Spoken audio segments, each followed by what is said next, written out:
Hello, my gorgeous light beings, my healers, my star seeds, my light workers. Welcome and welcome back to my channel, the Pleiadian Priestess. Thank you for joining me here today. Thank you for coming back if you are returning. Thank you for coming here for the first time if this is your first time meeting me.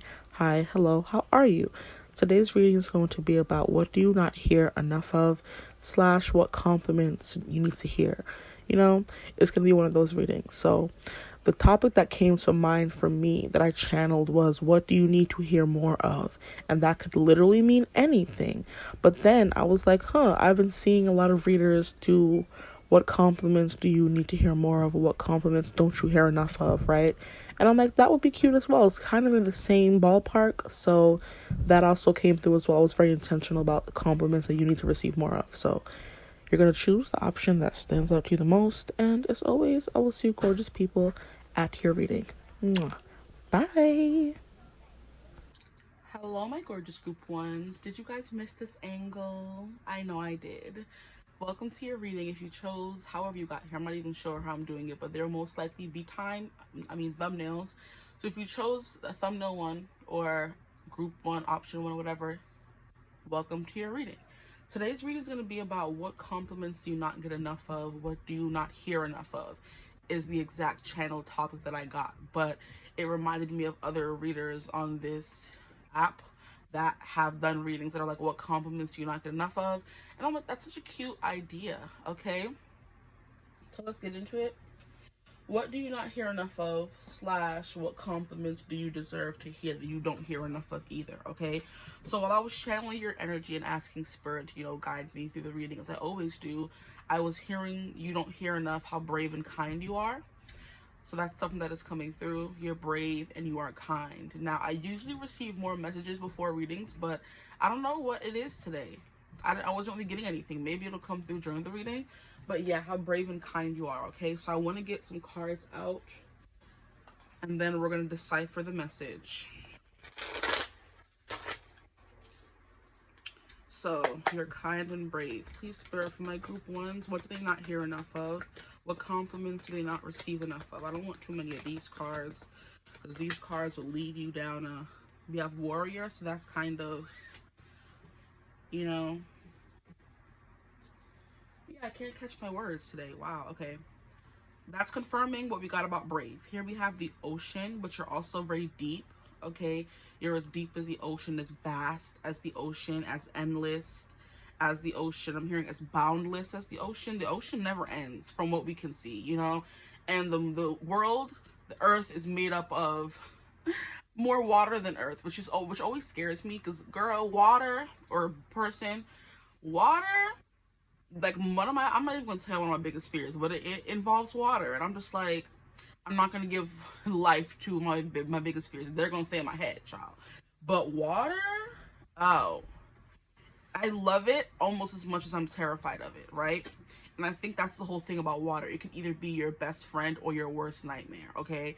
And that could be something you don't really hear enough of either. Because some people feel drawn to the ocean, they feel called to the ocean, but there's so many dangers to the human race in the ocean, okay? And we're not even going to talk about all the mythical beasts that could be hiding down there, and mermaids, which I do believe in. Yes, I do. Which could be why I'm so scared of the oceans. I know what's in there. People who are not that spiritual or don't really believe in those animals or beings, they're not going to be scared to go in the ocean. You know what I mean? And then it was more so when I learned that you have to ask the ocean for permission to come into the ocean. You have to bring offerings for the mermaids or sirens that may be in the ocean. I'm like, you know what? I'll stay on land. I love it here. There's nothing wrong with the land for me. Okay? Yeah. There you go. Here we have the shaman, okay? And I'm noticing how I'm putting it at the top of everything. So before anything else, you're truly magical, okay? I was also hearing that, but I wasn't sure if it was exactly for group one, because I was asking for them to tap me into every group, okay? Not just group one, but it's coming through for you guys. You're truly magical. You're truly in touch and in tune with the universe, okay? You receive messages and hear things that people don't. And people don't compliment that true power that you have. I'm hearing true grit, that you have enough. So you don't get enough compliments for that. Here we have the queen. I love this, okay? We have the shapeshifter. And then we have a gape. And I love whenever this comes out, because when I first saw this card ever in this deck, I'm like, what the hell does a gape mean? Like, I know what a gape means when someone like stands agape or holds their mouth agape, they're like in shock, you know? But I'm like, is that what this agape means, or is it something else? Because some of the cards in this deck are very like, how can I describe it? There's like Eros, and there's like, what are some like more obscure ones? Is it Thanatos? And I'm like, what the heck is Thanatos? Like, that's like death, you know?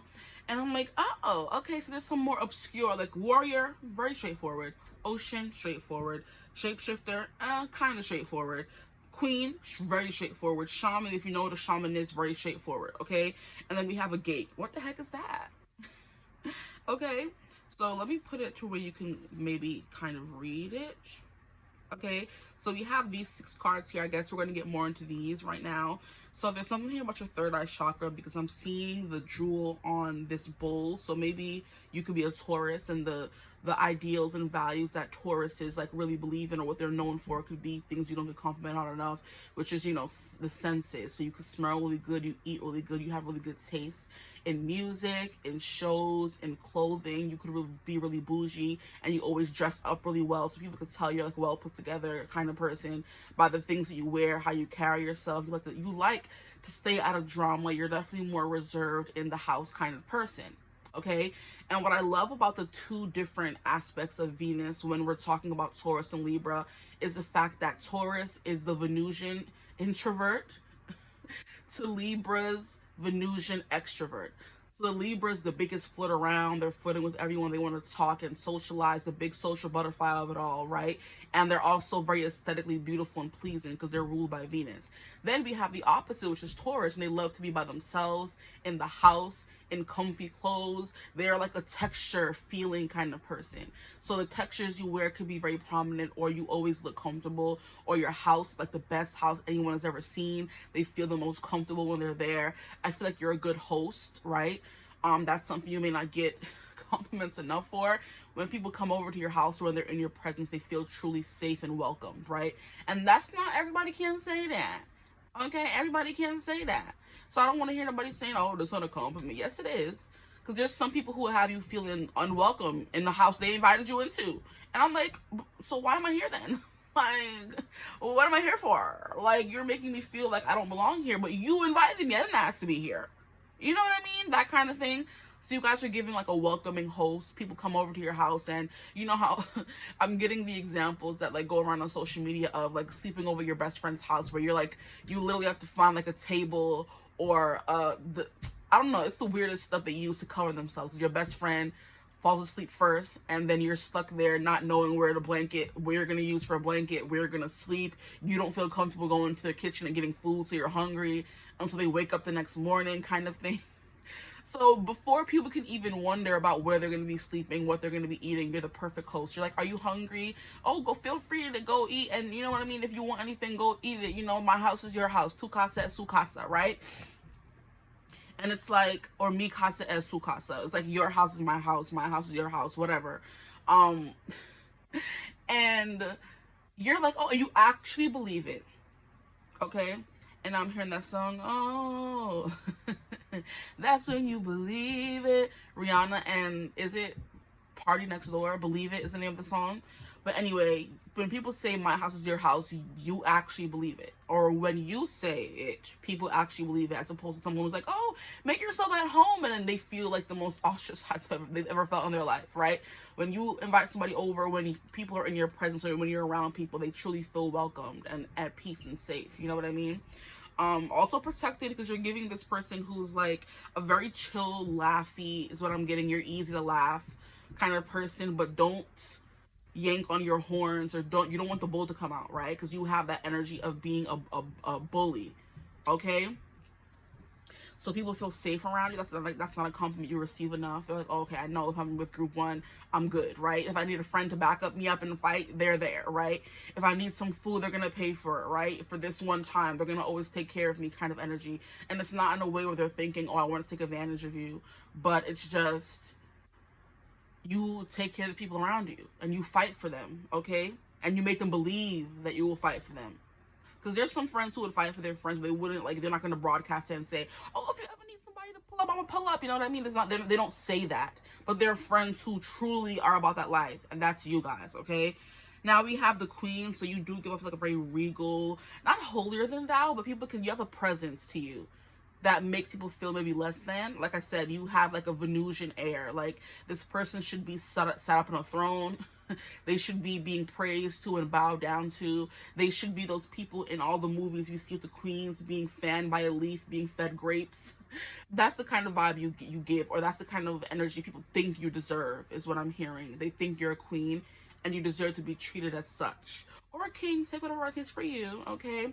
But you're also very truly spiritual, deeply spiritual is what I'm hearing. Maybe you are like, you make your friends feel safe enough to come to you about more abstract topics, you know?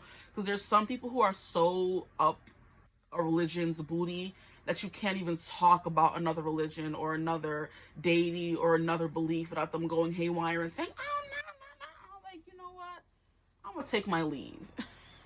Because as someone who grew up in a Christian household, grew up going to church, learning all the hymns, learning all that kind of stuff, I still consider myself open to every single religion, because there's truth to everything. People don't just make up stuff and grab it out of their booty holes. And if you really think about it and think and look into things, you will see that most religions are definitely just copies of the other one, and with just little things that are tweaked. So now I'm like, which one is even true? You know what I mean? And it's taking me to when I saw The Heretic with my best friend. We left the theater and I'm like, you know what? The girls in the movie were very, not combative, but kind of combative to the questions he was asking. So basically the movie's about a guy who has been so stuck learning all these different religions that now he's wondering what's the one true religion. These all can't be true. There can only be one. You know, taking it to the extreme, which is why he's called a heretic. He's like, there has to be only one religion. He's asking them all these questions, putting them through all these things, trying to make them believe in that he can bring people back to life, like doing all this BS, right? And he's like telling them, he plays them a song, Creep, by Radiohead, and he's like, does this song sound familiar? And no, he plays them a song I've never heard before, really. And he's like, does this song sound familiar? And they're like, no. He's like, you lie. Because then a few seconds later, he plays Creep. And he's like, Creep was sued by the people who made the first song he played. I'm not 100% sure what it is. For stealing the rhythm of the song. And Creep became way more popular, as we know, because everyone knows that song. I don't know where you've been if you haven't heard it. You've been under a rock. But whether you're into rap, R&B, pop, punk, whatever, you've heard Creep. Somewhere on a TV show, on the radio, at karaoke, you've heard it, okay? I'm pretty sure. And he's like, you have heard the song before, and this is not the first time it's been done, because Radiohead was sued by this group for stealing the rhythm, the bass, whatever, the melody of this song. And I'm not sure if the original group ever got money or compensated for it, because to this day, they still be playing Radiohead everywhere, and we don't hear that first song ever, because I've never heard of that first song. So basically that was his beginning of trying to show them that religions are all just copies of each other. Then there was also a game that was like Monopoly that came out before Monopoly, but it was called something different. And he's like, does this game look familiar to you? Have you ever heard or seen it? And they're like, the two girls were like, no. And he takes out Monopoly and said, you lie, because this is Monopoly. And the person who made the first game sued the people who made Monopoly because they stole their game. But Monopoly became way more, not familiarized, but, you know, widespread, more popular than that first game. But that first game was made first, and there's too many similarities to say that this was not stolen from Monopoly or by Monopoly, right? And then he continues doing that, and I'm just like, you know what? The girl's like, oh my gosh, no, you're lying, and we don't believe you. And I'm in the theater with my best friend, like, you know what? Instead of like crying and making it a big deal and like, you know, raging against what he's saying, I would sit there and have a conversation with him about it. I'm not gonna be like offended and, oh my gosh, what are you saying, and da da da da. And the thing about it is, these two girls are people who, like, you know how the Jehovah's Witnesses be coming and running on your door. Don't run from the Lord. They be knocking on your door and they be like, we hear you breathing. They don't want to leave, and they be harassing you, child. Oh, the audacity of those people. That's kind of what those girls were. They're like missionaries, I believe. They were little girls, young girls, who went around knocking on people's door. Do you want to hear more about our Lord Jesus Savior, our Lord and Savior Jesus Christ? And they went to the wrong house that day. Yeah, they did. But anyway, when he kept bringing up these things, and then he started bringing up Christianity and Jesus, and he started bringing up like Abraham and the Torah or something that the Muslim people read. I believe it's the Torah. I'm not 100% sure. Then he was bringing up Judaism. Then he was bringing up Hinduism. And he's like, in each and every one of these religions, there's a savior, right? And they kind of resemble and have the same story and baseline as Jesus does, but he's the more mainstream. Thank you. That's the word I was looking for. Jesus Christ and Christianity is the more mainstream religion, but it came way after Judaism, which is he called it the true first religion, right? Which is what the Jewish people, you know, when they celebrate, practice. Yeah. So he was like, Judaism is the only real, the first true religion. Taking it to the extreme, trying to make. And I'm like, the girls are running from him and doing all this stuff and crying and trying to escape. And I'm like, I would have sat there like, hey, bring me some tea. Let's discuss this further. Like, I'm interested. I want to hear these things. I'm like, I'm open-minded. I'm not going to be like, oh, there's only one religion and there's nothing else to ever believe in. I'm like, no, I want to hear about everything, right? And that's the kind of energy that you don't get complimented enough on, being like a very open-minded person, or just a truly spiritual person willing to learn all kinds of religions and practices. You're not just stuck in your ways and trying to push your religions or beliefs on people. You have your beliefs, they have theirs, and you can still be friends with people. You can still break bread with those people, right? Okay. I feel like I was chatting too much, and that's also that depth coming through to you, where you know all things can be true and all things can be said, and there's truth to some things, there's lies to one things. You never really know. So you're just like, I'm here for everything, you know? I love all kinds of music. I love all kinds of food. I love all kinds of cultures. I'm not going to sit here and pretend that I only like one is superior. No, right? So you're someone who like accepts all people, and you also smell good, because I lit this candle after having lighting it for a while, and it smells so good. I feel like the reason why I stopped lighting it is because I knew it would be done one day, and I love this smell so much. This is I Put a Spell on You Hocus Pocus candle, and it smells like something and something. I threw away the box, but I'm not sure. But it was so cute. I bought it when I was in Pennsylvania visiting a friend, and we went to like FYE, and I miss FYE so much. As someone who grew up in Florida, FYE was in Sawgrass Mall everywhere, you know what I mean?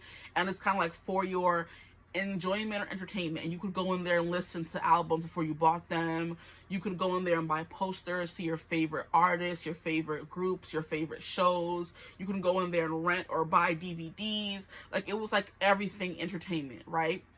And I guess over the years they started like turning it's like a hot topic, where they sell like Funko Pops and clothes and different things now. So we went there, and I'm like, oh my gosh, they have an FYE here. I was hype.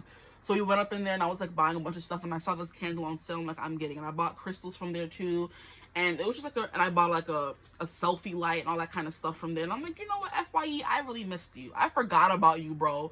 Because coming back to New York, you forget about, well, you don't forget about, but you kind of have to not think of all the things that Florida had that New York doesn't. For example, Publix, FYE, Winn-Dixie. I miss those. I miss certain things about Florida, but I really didn't like it that much. So I'm not gonna be like, oh, I'm running back to Florida. I ain't like Florida. I'm a New York City girl, you know. Trains and buses and all that, you know. But anyway, let's go back to on task. There's something here about for your enjoyment, for your entertainment. I got this candle from there, and it smells really good, and I keep getting sniffs of it.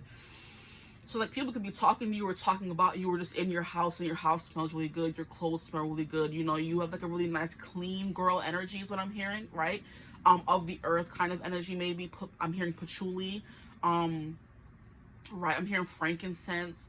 I'm hearing you have like a really strong earthy smell. So I do believe this candle is kind of like bergamot and something. I'm not 100% sure, but I think I'm really attracted to that smell now. Bergamot, whenever it's in something, I'm snatching it up. And I do believe that's one of the ingredients of this, but it's like giving like a patchouli-ish kind of smell, like a really deep, sensuous kind of smell. So that could be something people really think of when they think of you as well, and that's not a compliment you receive a lot of the time, that you smell really good, right? You don't hear it enough. Even if you do receive a compliment, you don't hear it enough. You smell amazing, okay? I'm also hearing your skin is soft. Like I said, all the senses, you know? eyesight, your sight for soul rise, you look pretty, you know, because we have the queen coming through. Then we have smell, you smell really good. Then we have taste, you taste good, or you cook really well and people love what you cook, you know what I mean? Or you have a good taste in food. Good taste in food, yeah, that makes sense.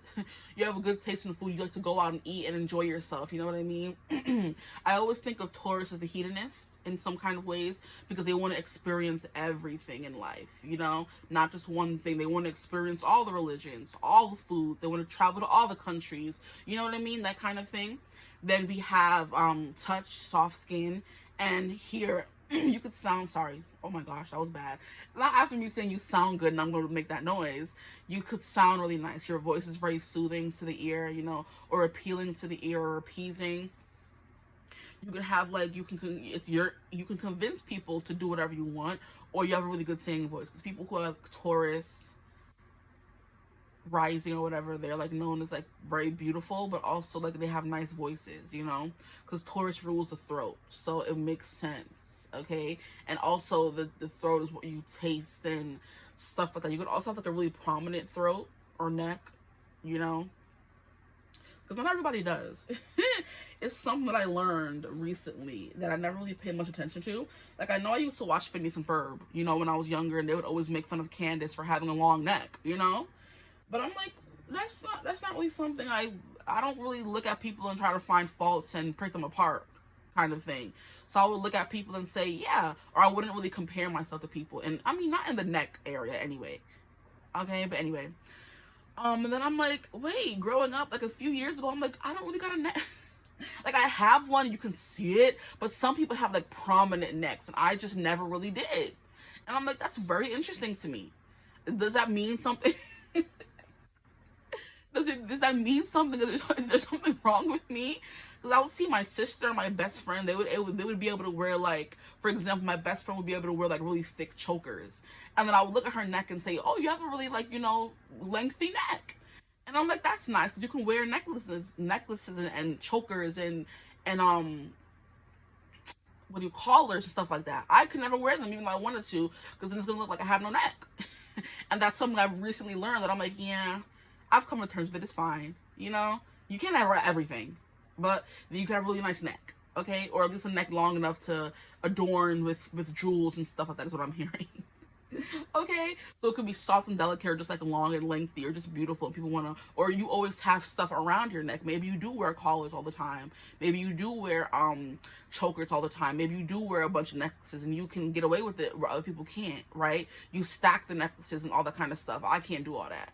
It's one necklace and that's it. Okay, so that's coming through for you guys. Now let's get into the other part of the reading. We're gonna get some tarot cards now.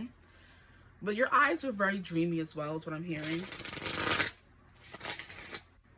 Your eyes are very dreamy.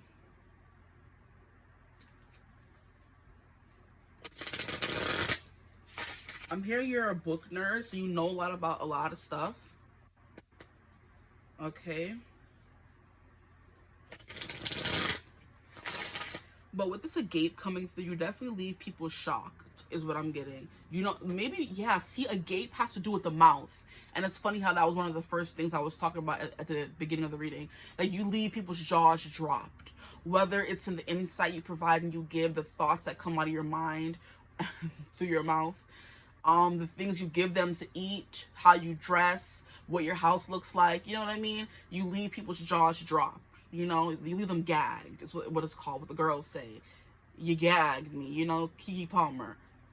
Okay? But yeah, the shapeshifters, you're able to, it's funny how this is kind of like a centralized card. You're able to shapeshift into all these different things. Sometimes people who may meet you may only meet the shaman. And that's something coming through. Very insightful, very one with the universe, Animal Monday vibes coming through, okay? You're able to astral travel. You're always in the stars. So maybe you resonate as being a star seed or something like that, you know what I mean? Or you resonate as being a Lumerian or Atlantean or stuff like that. There's another one that I always forget. Atlantis, Lumeria, there's another one. But those kinds of, you know, things, you know, because the word is not coming through, for a better word, things. But yeah, and it's also, we're getting like a diamond This is like, this is a card in this deck, and I forget what it is called. Is it gem? No, it's, now I'm gonna look it up, look for it, because I promise y'all there's a card in here with that exact picture on it, so might as well. That's when you believe it. And it's funny that song keeps coming through, because you can make people believe anything you want them to, is kind of what I'm getting. You're very persuasive, and that's something you don't hear enough. Maybe that's something you need to hear, so you know that your voice holds power, that what you say holds sway, right?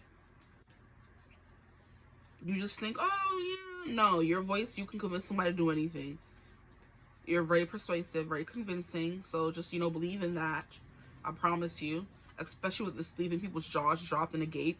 People are always gagged by you. The things you say, you leave people in awe, is what I'm hearing. And if this thing was all at the top and I didn't realize, I'm going to throw these cards. Wow, it's looking like it. It's looking like it. Oh, wow, that's crazy. This is the... It's Eros. And did I mention Eros? You're very erotic, right? Eros is the, I think he is either the Greek or the Roman god of like sex and love and stuff like that. But I think there's another card like that in here. Or no. No, it was that one. It was Eros coming through. So look at how he has the diamond in his mouth, right? So erotica is what I always think of when I see Eros. So you're very erotic. And that's that. Did I mention something like that? Sensual. Yes, you're very sensual. I'm like, there's a card in here with that. I feel like there's another card. Or I'm thinking of another deck. But I'm not going to go looking through this again. Before this reading turns out longer than it needs to be. We have Eros coming through for you guys, right? So very sensual. And the things you say, the things you do, maybe, ooh. See, where you don't hear enough, you got that. You see, I hate when I'm trying to make a reading. I try to make a reading, you know, PG-13. Always comes out a little... you know, TV 17, or is it 14? Okay, so we have the mouth coming through, the throat coming through. If you were looking at it in a more sensual, sexual way, you got a good throat on you, a good mouth on you, right? We're thinking about Eros, and we have lips, so you have really nice lips, right? And look how we have like a diamond coming through again at the top of the crown chakra, or third eye chakra of this warrior here, okay? So diamonds keep coming through. So you're a diamond, yeah.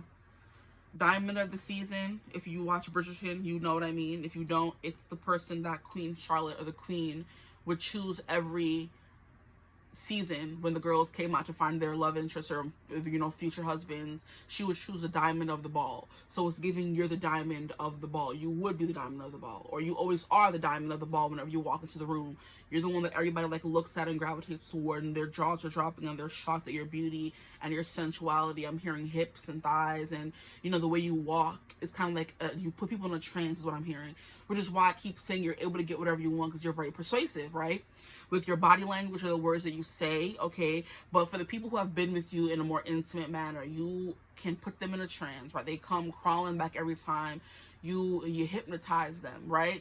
And I'm hearing the song, you got me so hypnotized, the way your body rolling round and round. That booty keep bumping, t-shirts bouncing up and down. It's 3 o'clock in the morning, I'm locked up and I'm home. Let me stop.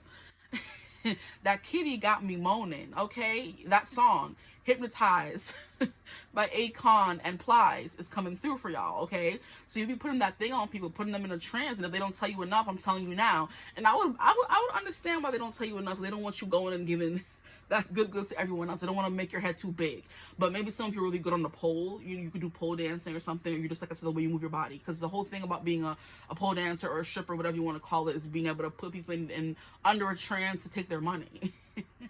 Okay, to support yourself. Okay? Okay. Now, that's coming through. But then... okay, we've already went through the spiritual in nature. So, yeah, that Eros is coming through once again. Now, I do want to read for 𝐓𝐴𝐴 and Eros, because they're more like abstract, so to give you a better picture of what people don't tell you enough. But I feel like I covered it. Very sensual, right?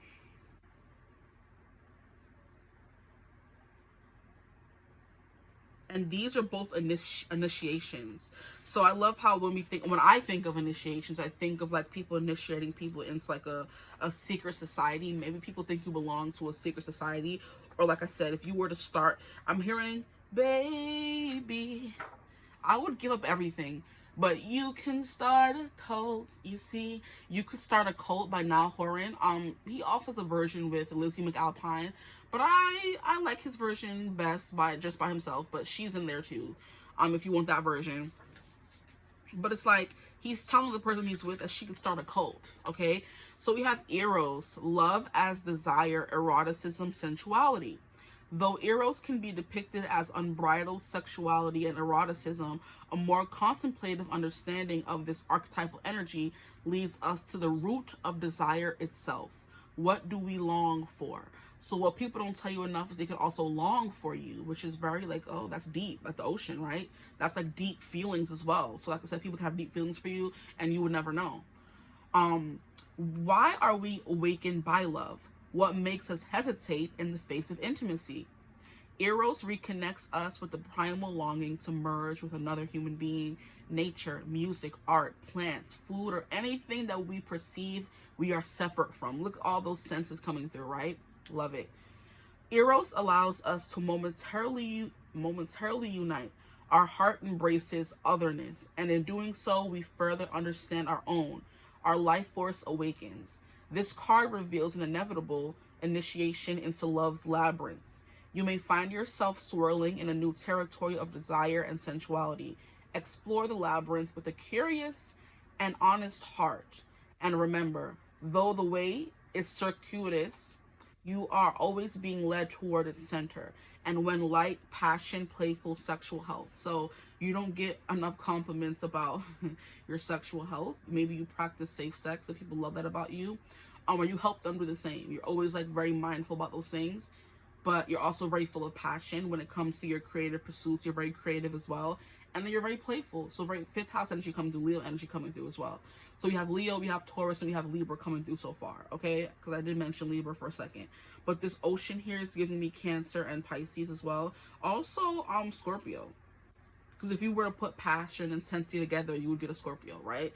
So you give, whether those are your signs or not, you have them in your chart or they're prominent placements or energies in your chart, it doesn't matter. Those are the vibes you give off, okay? Which is very sexy, okay? But yeah, and then agape is, funnily enough, right on the next page. Now we have devotion and unconditional love. Look at that. So first of all, like I said, with ocean, people can love your depth and how you get them thinking about stuff, the things you get them to feel as well. So people feel things very deeply when they're around you, and that could mean you are able, what you don't get enough or hear enough is that you're able to amplify people's feelings. So if they're feeling sexual feelings towards you being around you, they're going to amplify that. You know, if they're feeling insecure being around you, is going to amplify that, right? If they're feeling very spiritual and religious, being around you is going to amplify that. So whatever people tend to feel tends to be amplified when they're around you, okay? You make them feel a heightened version of that thing. And it could be a good thing or a bad thing, right? Now, we have, what if instead of putting yourself at the center of your spiritual practice, you put God, goddess, or nature at the center? How would this change your approach? Such is the energy of agape. It is alive when we are in awe and wonder. Look at that. Our breath taken away by the sacred force that surrounds us and asks us for nothing in return. This card can indicate a spiritual initiation that stretches your capacity to love and serve. You sense the earthly as the heavenly and vice versa. Such an initiatory moment can appear in any form, and like a healing balm to the modern soul, its effects last a lifetime. The agape card may also suggest you reassess what you worship every day, consciously or unconsciously, which is what I was talking about, you being someone who is just spiritual in nature. You can, you know, worship or practice or resonate with any religion. It's not just one. What are you elevating? Where does the sacred ladder you climb ultimately lead to? So you're always craving for more spiritual knowledge. You're always going, which is why you can rub some people who are strictly religious the wrong way. In a way that someone who is more so spiritual will get excited by having these certain conversations. But people who are so set in their ways and don't see the forest for the trees, they're going to be like, oh no, run away from you. Which is why, like I sasaid, you can amplify people's feelings and amplify them in a bad way or a good way. It just really depends. I feel like I don't even need to continue for this. And we have snakes coming through 3 times. So then maybe the way you're always shedding your skin, or maybe you're always like, you just spiritually awaken people is what I'm hearing as well. Because the snake always gives me Kundalini awakening, and how it starts at a ball at the bottom of your spine, and the more you kind of spiritually evolve, the more it goes up your spine, right? And that's something, a Kundalini awakening, right? So spiritual awakenings, they're basically the same thing, you know? Same meaning, different font, whatever the kids say these days. Let me stop. Yeah. That is coming through. And this shapeshifter here, what I mean, and there's also another gem at the center of the forehead. So your forehead, your third eye chakra, is what does need a lot of complementing. And like I said, that is what the shaman represents. The third eye, the things we can't see with our regular eye. So that has to do with like ghosts, astral traveling, other nations, not other nations. That could, yeah, like I said, Lemuria and Atlantis and stuff like that. Maybe you deeply study those things. You come from those things. So you already have that knowledge in you. So you're able to see past certain things in a way other people can't. And that's a compliment you don't receive enough. So like when you meet somebody, like, this person has sketchy vibe, I don't really like them. And people are like, what do you mean? Oh my gosh, you're so great. And then a few months down the line, this person does something and shows their true colors. You're just in the back like, I told you so. It's given Virgo. I don't told you from the beginning I don't like that person. You didn't listen to me. But everyone has, like, I do want to tell you guys that everyone has their own lessons to learn. That's something I've learned as me being the friend who is a little spiritual, and I can get vibes from people, and I can tell if a person that my friend is talking to is not, I don't want to say the best for them, but I don't know everything. I don't. But I feel like me being her best friend knows what she needs. And if she is like with someone that is not in alignment with what I think she needs, not that what I think has any, you know, bearing on what she wants and what she can go after, I'm like, you can kind of tell sometimes if something is going to work out. And I'm learning to not say anything. Like, mind my business, mind your business. Like, you know what I mean? Especially if someone is at the point where they're not ready to hear it yet. And I'm just like, because I would love to be the person to say I told you so, but not with the people I care about, right? I don't want them to be hurt. I'm trying to tell them so they can avoid being hurt, but sometimes people don't listen. People's kids is hard-headed, you know? But I'm like, you can just tell, okay, that person she's with is not going to last. It's not going to be forever. And you could be wrong, but the feeling you're getting in the moment is like, nah. And then something happens. You're like, you know, I told you, sis. You ain't listen to me. That kind of energy is what's coming through. You can kind of tap into maybe future, you know, circumstances or realms or stuff like that, and know that, hey, this is not the person. You could just tell, especially when you know somebody really well and you know what they need more than they probably do, which is what always happens with people outside of ourselves. When it comes to us, we're like, don't be though. We don't know what we need or what we deserve. But when it comes to everyone else, we could talk a lot, right? Something else I've been learning. But like I said, if people don't want to hear it, they're not going to want to hear it. Sometimes that's a lesson they have to go through to deepen and strengthen their own intuition. And and their own knowing of what they want and deserve. It's a lesson we all have to go through, you know? So yeah, that's just something coming through. Yeah, anything else for you guys? I have tarot and I have another deck, but I'm like, I don't know how long I've been talking already. I guess we'll just go through it quickly. I already kind of shuffled in. I split the deck and we have the Hierophant and Two of Swords. So you're very good at making spiritually conscious decisions is what I'm hearing. Like spirit literally talks to you in the moment of making a decision and you kind of know what to do. We have Five of Cups, sadness. Looking on the bright side, we have Five of Pentacles, two fives coming through. How very interesting. What you don't hear enough, there's something here about you overcoming sadness. Yeah, and getting back into balance. So there's something here about you having gone through the trenches, child. You went through the trenches, you went through the tears, you went through the hard times, you went through the not knowing what you wanted to be, where you wanted to go, who you were as a person. You've gone through all these very harsh, hard, most of the time lonely, by yourself situations. And you've come out on the other side better for it with more wisdom. Because justice always gives me wisdom. Justice knows all in some kind of way. You know what I mean? it's kind of like the person sitting at the edge of the universe watching us make decisions and like, oh my gosh, now I'm gonna have to go and exact karma on that person. Why you did that? Why you made that dumb decision? Kind of energy. That's like who you are. You're the watchers kind of vibe that I'm getting in your life.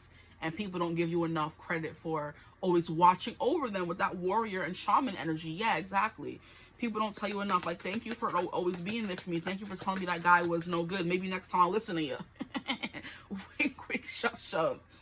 And you're just giving them a bombastic side eye like, yeah, sure. When do you ever listen?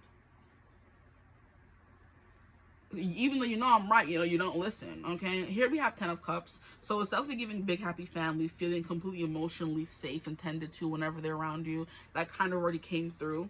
One more card, please, Spirit. What do my group ones not hear enough of? That people can feel when you're sad and on your own, and even when you feel like you're lonely, there are people there with you. Is the vibe that I'm getting with this Five of Pentacles. Because this Five of Cups is this person mourning by herself. The Five of Pentacles is like a progression. You went from thinking that you could only mourn things by yourself and not really letting people in, to at least letting a friend be there for you if you're going through something. You don't have to be talking about it or opening up or telling your business. But if you're in the cold, so is that friend. If you're crying and sad, so is that friend. You have people around you that want to help you, is what you don't hear enough of or what you don't believe enough of, okay? Because this Five of Pentacles represents you seeking a sanctuary but not realizing the sanctuary was there all along in friends and family and stuff like that, so that could be something coming through for you guys. But like I said, justice, this could be something you've recently learned, right? But this is like you're seeking justice with the warrior coming through here for the people that was done wrong, because her face is not playing. Her face is very serious and stoic. If you can't see, let me bring it up for a second. She's very much like, don't play with me and don't play with my people. Maybe what you don't hear enough of is you're always ready to jump and defend other people, but you don't willingly or readily do so for yourself, right? One more card at the bottom of the deck. We have the Sun, happiness, that playfulness coming through again, that childlike energy. Ooh, we have 10 of Pentacles. Wow, this is beautiful. And this is kind of, I was watching a reading by, is her name Natia on YouTube? But she's another black tarot reader, but she doesn't really do pick a card. She does like a channel message every single reading, right? And I recently discovered her like a year or two ago on TikTok, and I'm like, okay. But then I found out, which shouldn't be that surprising to me, that she was also on YouTube. And her readings have been coming up more recently for me, and I'm like, oh, okay, period. I love seeing black creators because, I just, anyway. So she was basically doing a reading, and I was watching a reading when I was on my way to work yesterday, and she was like how she went to Ireland with another kind of channeler on YouTube, Jadina, and she's been coming up lately, and I'm like, y'all are friends. I love that. Okay, like, I'm trying to be friends with y'all too. Where's the group? How do I sign up? Right? Anyway, she was like how they were in like Ireland, and they were like, they don't really shun against being, there are different kind of spiritual, because there's some spiritual people who take it to the extreme, like I said, the religious people do, and they say you can't drink, you can't smoke, you can't have this, you can't have sex, you can't do that, blah blah blah blah blah, you can't have a good time. And she's like, that's the kind of spiritual nature that I don't really resonate with, right? Because Jesus was out there with she said the hustlers and the drug dealers and the pimps and all that kind of stuff. Was those the people who actually need help? So those are the people you're going to feel gravitated towards, because you're going to help them out.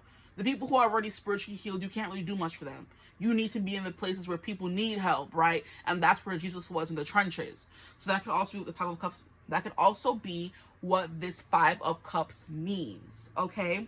But also she was like how people who are more childlike and open and innocent are closer to God, because children, the more childlike you are, the closer you are to God and Jesus, because that's what they always said, that Jesus that he loved kids, right? But he was also, they thought kids were like innocent and they couldn't really do any wrong. So the more childlike and innocent you are, the more close you would be to God. You're right. The more open you are, the more questions you have, the more you're willing to learn and experience and jump in and not really think about it too much, is the closer you are to God. Because that's when he's standing, you know, right there beside you, making sure everything is cool. You know, that's when you could feel closer to him, because you're taking chances that your brain that's been programmed by society to overthink and, oh no, maybe I shouldn't do that, and there's rules, and no, the more you do things that are like more out of the box maybe and risky, but in the name of innocence, not you're doing, you know, scamming and all that kind of stuff. No, not what we're talking about here. Nar, okay. Anyway, yeah, not that. It's like the more you're willing to take chances and, you know, be youthful and happy and smiling and innocent and, you know, pure in certain things, the closer you will be to God. For those people who are overly religious and think, oh no, you can't do that, blah, blah, blah, blah. No. Anyway, that's kind of what that was giving me. How she was at the closer, the sun card, I should say, at the bottom of the deck was giving me, the more childlike you are, the closer you are to God, which is why you're able to kind of access all these different dimensions and realms and stuff like that, because you are higher to him, you're closer to him, the more innocent and the more you leave the worldly world behind. I was saying in another reading, you're in the world but not of the world, right? You're not letting it overtake everything and, you know, intoxicate you, and you're doing all of these things and, you know, being tempted by sin. You know, you're not eating the apple. You're in the garden, right? But you're not listening to the snake. That's funny. That's telling you, hey, go eat the apple, right? And the apple represented wisdom and all that kind of stuff. There just be revelations that we have and all that kind of stuff. So I'm like, why do we give teachers apples? And teachers are the ones who teach us stuff. So the apple in the Garden of Eden represented universal wisdom. And why was God telling them not to eat the apple, though? You know? Anyway, questions of that for another day. But those could be questions you ask yourself as well. Now, something you don't hear enough of is you would be the perfect, you deserve love, is what I'm hearing as well. And you deserve to be married, and you deserve to find your happily ever after. You may be someone who's used to watching everyone else have their happily ever after, and you on the sidelines. I'm hearing always a homegirl, let me stop. Always a bridesmaid, never a bride. You deserve that love, and you will receive that love, because people are wishing that for you truly and honestly, right? You don't think of people who you're around or in life are worried about you as well as themselves. There are people out there who are really truly wishing you goodness and greatness and love and happily ever after, right? Even if you don't believe it for yourself or you don't think you deserve it or you're going to get it, there are people out there who are fighting for you, right? And saying, yeah, they definitely believe they deserve that. And that's when you believe it. Interesting. That's when you believe it. That song keeps coming through. So maybe there's something you have yet to believe about yourself. That you're sexy, that you're erotic, that you're sensual, that people are really can truly lust after you. No matter what body size you have, no matter what you look like, people are lusting after you. People love the deepness, the depth to you. They want to swim in that water, child. They want to get lost, right? They thinking, they're fantasizing about you and wanting to be with you, and you are worthy and you will receive this 10 of Cups and 10 of Pentacles kind of love. 10 of Cups is emotional happiness. The 10 of Pentacles is like physical happiness. So home, health, vibrancy, riches, abundance. 10 of Cups, love, peace, harmony, happiness. These came out back to back and y'all saw it. I ain't cheat, as some people would say. It's giving, they came out because it's what's meant for you. You can't say that the card didn't flip out. It's what's meant for you. That's what you don't hear enough of. That you deserve a happily ever after. That you're going to get it. People are wishing that for you, like I said. Okay, these are the last cards we're pulling from. That's when you believe it. People also want to tell you what you don't hear enough is that they believe in you. And they wish you believe in yourself half as much as they believed in you, okay? Okay, I kind of did a 1-3, so I'll just stop at 3. Now, the first card we have is Rescuer. Provide strength and support to others in crisis. Acts out of love with no expectation of reward. You don't hear that enough. People do appreciate you always being there for them and rescuing them with love. Okay. I'm hearing, what is it called? Boys with Love by BTS and Halsey. That song is coming through. But yeah, we have that. We have love. People appreciate you always being there for them, which is why I said people would actively be there for you in a lickety split second if you were to ask them to. So ask for help more, guys, please. Y'all got people who want to help you. Hold on, I'm gonna move the table a little. Don't mind me.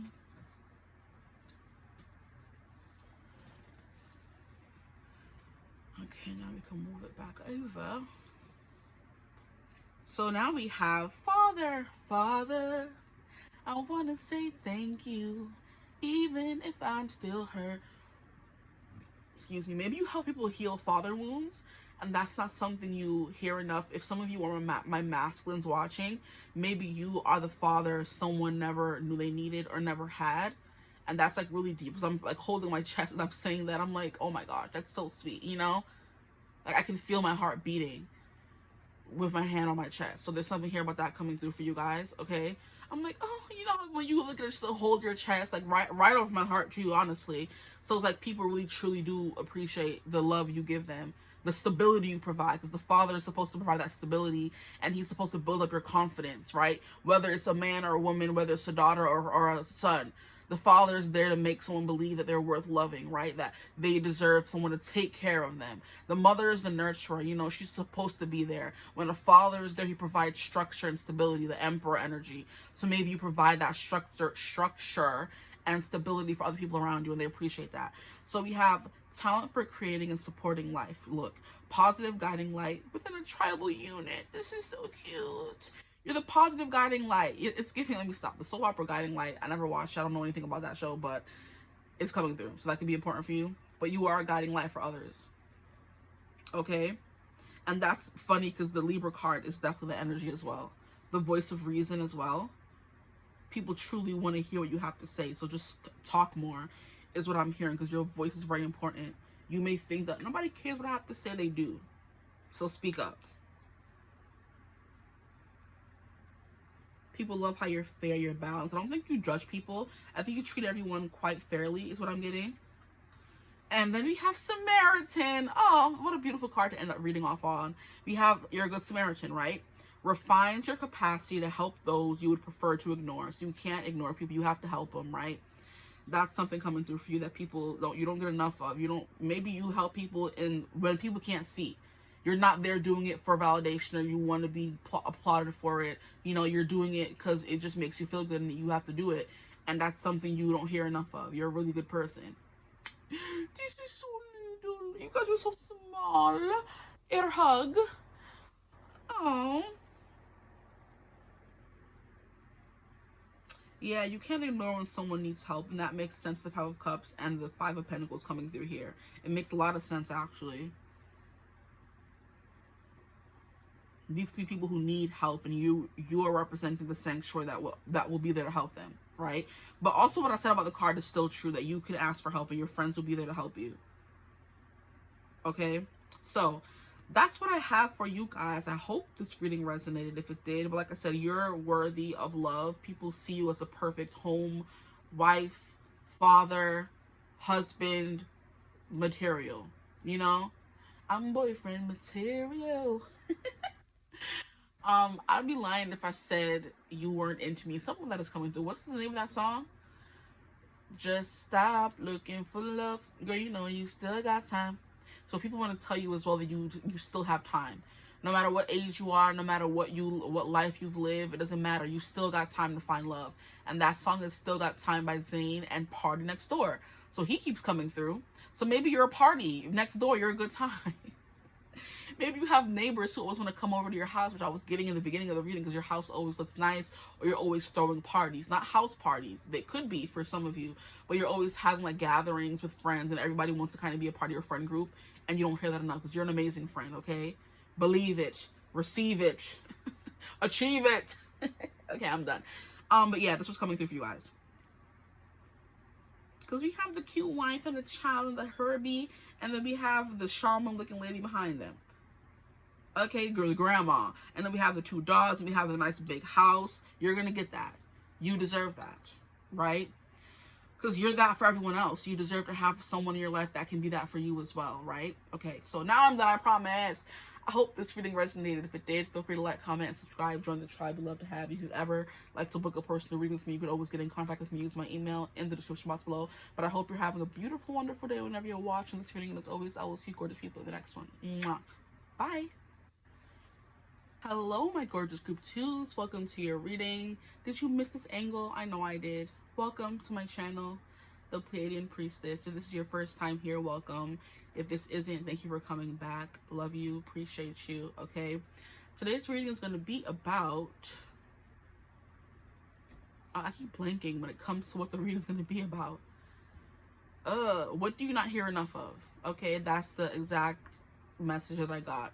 But it also kind of reminded me of the readings that I was seeing on YouTube from a few different readers. Like, what compliments do you not get enough of, right? I've seen the Goblin Queen Tarot do it, and I've seen a few other readers do it, but I don't remember their name. I didn't watch them. I watched Goblin Queen Tarot. It was really good. You should watch it. But I haven't seen anyone else's. I've seen them passing by, but I don't really want to hear that kind of reading. I wasn't in the mood for that kind of reading then, okay? What do you not hear enough of? You're very blunt. You do not. You don't lie. You don't sugarcoat at all, okay? But right before I started your reading, I was channeling into your energy, and I was asking Spirit to, provide the messages and all that kind of stuff. And I started hearing reflection from Mulan. And you're worthy. You are honorable. You if you're worried about making your family proud, they are proud of you. Okay, you don't have to do anything to make your family proud. You have to exist. And if their love comes with conditions, then you should try to distance yourself from them. But I'm pretty sure the fact that Mulan in particular is coming through, her family was proud of her no matter what, right? You're definitely very brave. You're very stubborn. You're very hard-headed. You're a great leader, right? You're, oh my gosh, you are a tenacious little being, is what I just heard. You are lucky as well, because I'm thinking of a lucky cricket. You're a force to be reckoned with, okay? You're a bad ASS. Like, those are things you don't hear enough. But with the reflection song coming through, there's something, who is that girl I see staring straight back at me? When will my reflection show what I don't know? Somehow I cannot hide who I am, though I tried. Stop trying to hide. Stop it. You don't hear that enough. Stop trying to hide. Step fully into your power and who you are. You are beautiful. I don't care who you are, what you look like. You are beautiful. What you look like on the outside should have nothing to do with how people treat you and who you are on the inside. You're beautiful. Okay? Whether you're a 10 in the eyes of the world, or a 1 or a 2 or a 3 or a 4 or 100 or 1,000, it doesn't matter. That has no bearings on who you are as a person. It's just frosting on the cake. You are beautiful, you are worthy, you are brave, you are bold, you are a leader, you are in demand, you are a commander, you are in command. Just the way you freaking are, group 2. And stop playing. Like, y'all gonna make me get upset. Okay? Y'all gonna make me get upset. And y'all haven't seen me upset yet. So don't do it. You don't want to see me upset, okay? But it's just, you are so much more worthy than you think you are, than you consider yourself to be. You are so much more beautiful than you can even imagine, is what I'm hearing. If only you could see yourself how others see you, is what I'm hearing in particular, okay? But like I said, the one thing about Mulan, she's like, when will my reflection show who I am inside? Maybe you know inside you're a beautiful person, but you wish your outside would show that. Stop worrying about reflections of what people think and how they view you. The only thing that should matter is how you view yourself. And if you don't think you're the baddest person ever, there's a problem. Okay? And I'm not just speaking to y'all, I'm speaking to myself sometimes too. You're the baddest bee, okay? You're the baddest person to ever grace this world. Whoever graced the grounds of the earth, the faces of this earth. And if you don't think so, that should be the first, you should be the first person to think that before you look for that validation from anybody else. If you don't feel that way, continue doing more work, more self-love. If you think you're too big, start walking more, drinking more water, starting small, getting big. You know what I mean? If you're someone who wants to be bigger, more muscular, start eating more. Like, looking into instead of, wallowing is what I'm hearing, Maybe some of you need a swift kick in the rump. You know what I mean? Because you're always complaining and wanting, but you're not changing or doing. Right? Or trying to becoming. Let me stop. or trying to become, okay? I've been trying to get serious and I gotta break the tension. I don't know why I do that. It's so annoying. Like, I'm serious about what I'm saying though. I'm dead ass, okay? I'm being 100% for real. Despite my jokey, I'm serious, okay? So, what do you not hear enough? What compliments do you need to hear? Here we have a gape, so you could have felt called to group 1. But a gape is a feeling of love and devotion, of awe, being in awe of someone, being in wonder of someone. And that's something people feel about you.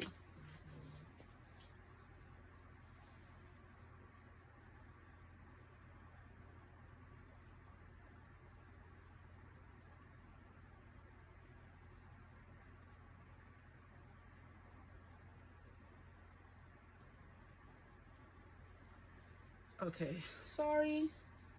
I got a text. So maybe you're popular. You make friends very easily, or people, you're very likable. And that's something you don't hear enough. Maybe you think you're not likable, but you very much are, okay? I'm thinking to tell you how, what do you call it?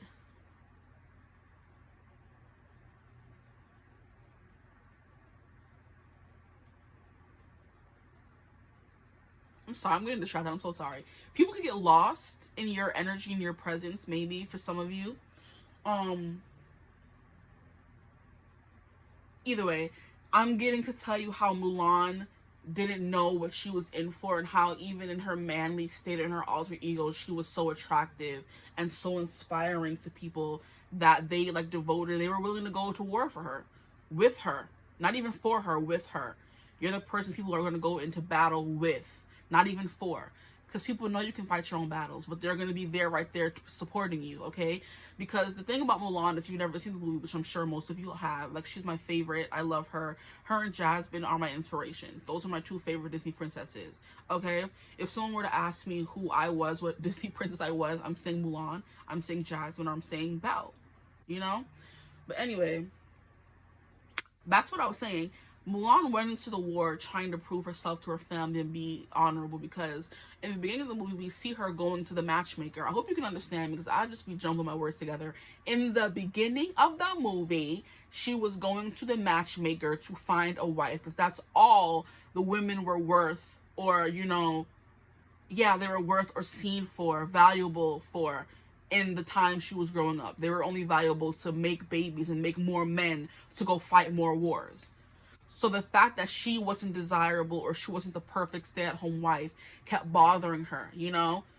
And she's like, maybe the whole thing about when will my reflection show who I am inside, like, it wasn't even about looks. It was about when will she be seen as who she really is, not even just looks wise. When will she be seen for what she's able to provide someone, for her strengths rather than her weaknesses? When will she be seen for what she's able to give and, you know, do, rather than just being a uterus to make kids, you know? That could be the thing about it. Maybe you're only seen as pretty. Maybe you're only seen as dainty. Maybe you're only seen as useless, you know? Maybe you're only seen as someone who's a stay-at-home mother, a wife. But you're more than that. You're a leader. You're brave. You're bold. You can go to war, and you can literally command an entire battalion, because that's what she did at the end of the movie. The people were there listening to her, not Shane. At the end of the day, he was coming asking her, what can I do for you? How can I help? And he is the one who trained her. So you have the power to overcome even the most strongest of leaders, right? And it only takes you believing in yourself. It's kind of giving me, you have to show the world how to treat you, not you just take whatever they give you. If you want to be powerful, you want to be a leader, you want to be someone who wants to lead, or thrive, that's the word I'm looking for, thrive in a male-dominated industry, you can do that. If you want to be a military battalion leader, you can do that. If you want to be a CEO of a Fortune 500 country, you can do that. If that's who you feel you are inside, then show the world that, right? I can show you better than I can tell you. Don't try to tell people who you are, show them, okay? That's what I'm getting for you guys. But yeah, even her man form, who she wasn't, right? She created a big group of friends. She made Shang fall in love with her as a man. Okay? Because we all saw the chemistry. You're not going to lie and say we did not see and feel the chemistry between Mulan and Shang when she was Ping. We felt it, right? When he was going through turmoil, she was there. I'll hold him while you punch. Yo, I love Mulan down, bro. I love her. And she made everyone around her believe in her and love her too. She had the emperor of the entire empire telling Shang, you don't meet a girl like her every dynasty. That's someone you lock down. She's not cute. She's not just pretty. She's not just arm candy. She's a boss. She's a leader. She's going to be the person that's going to hold you down. Okay? Or you're going to end up being the person holding her down. She's powerful. Don't mess with her. You're powerful, group 2. Who's child? I can't. I'm like, yeah, we saw the tension. We saw it. Right between the two of them. And Shang was probably confused as hell. Like, do I like men now? No. It was, she was even magnetic and made people fall for her and want to be her friend. I mean, after the whole, they didn't like her in the beginning, right? At the end, because she persevered and showed who she really was and overcame, she made all those men become ride or dies for her, right? And even made Shang fall in love with her as Ping. And then he fell in love with her as Mulan. But let me stop all that talking. My group 2s, please, Spirit. My group 2s. Let me go back to the prompt. I got a text and I was looking at that. That's when you believe it. What do you not hear enough of? We have the warrior. Yeah, so some of you feel called to group 1. Or maybe not, because it's coming through again. We have the bardo. Not 100% sure what that means. Maybe you're deadly, because these are 2 skeletal things coming out. And here we have the apocalypsis. Look at that, the apocalypse. Oh, you are a bad, like I said, you're a bad ASS. You're a bad mother. Shut your mouth. Because this is like giving me cheetah vibes. If we're looking at it like that. And then we have this big eye in the middle. You're very intimidating. And you don't hear that enough. If that's what you, I mean, you may not want to hear it. Who wants to be intimidated, especially if they're a female? That's something you have to embrace, though. That's something I've had to embrace. People, I've heard, like, I remember the first time somebody called me aggressive. I'm like, what do you mean? Me? Aggressive? And they're like, yeah, you're aggressive. I'm like, that's new. And it's something I kind of, like, held on to. Not, like, real bad, but it's something that always came to mind. I'm like, am I aggressive? Like, don't ever have somebody questioning who you are. You know who you are. You've been with you from birth to now. You know who you are better than anybody else out there, child. Don't let nobody, family, friends, mothers, fathers, tell you who the heck you are. You know who you are, okay? So I'm sitting here like, me aggressive? I don't think so. And it's something that I've been like, I wonder if I am, you know? But I don't think I am. I'm maybe a little bold, you know what I mean? I stand up for myself. I think it was something here about, so I'll tell a little backstory here, okay? Maybe it's going to be helpful. I was like with my best friend one time and she was talking to this guy and she didn't feel comfortable going out with the guy unless I was there. So she was like, no, I don't feel comfortable going and I'm also here with my best friend. I don't really want to leave her. And the guy was like, oh, it's fine. I have a friend with me as well. Like, you know, maybe we can like get them to talk and hook up, whatever. So he gives me the friend's number or I give him my number. The friend calls me and we're sitting there talking. And I think the mission he was given from his friend was to get me and my friend to agree to come by, you know, by any means necessary, whatever you want to call it. So we're sitting there in her bedroom on her bed just talking to the guy. And I'm just like telling him, I'm not putting up with this BS. I'm not falling for his tricks. I'm not giving in. I'm like, no, we don't want to go. Like, we're good. And I'm like, well, if you want us to go so bad, you better do this, you better do that, blah, blah, blah, blah, blah, blah. And I'm not backing down. I'm not giving in. And he's like, oh, why are you so aggressive? And I'm like, aggressive? What? And then he's like, oh, no, I don't want to hang out with you no more. You're too aggressive or whatever. And I'm like, okay. I don't want to hang out with you in the first place. So the fact that you're sitting here telling me I'm aggressive is crazy. You're the one being aggressive, sir. It's giving projection. You know what I mean? But that's something, I'm like, wait, that was the first time ever in my life that I heard that. Because I always thought I was like meek and quiet and shy.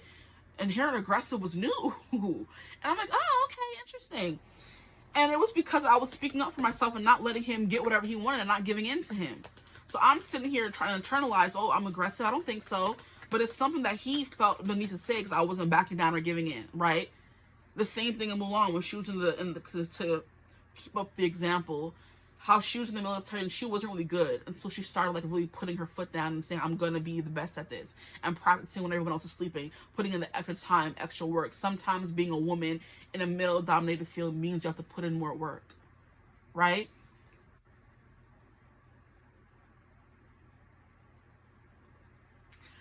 Okay, we have the heart. You have a lot of heart. The warrior in the heart is definitely giving Mulan. So if y'all don't resonate as Mulan, I don't know what to tell y'all. Okay, we have the temple. The bardo and the temple. I feel like these are gonna complement each other really well.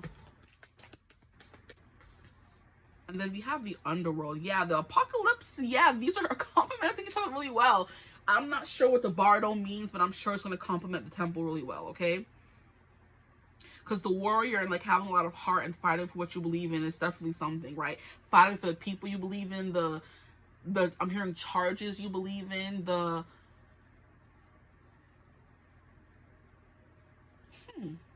I had the word and it left. How rude. Fighting for the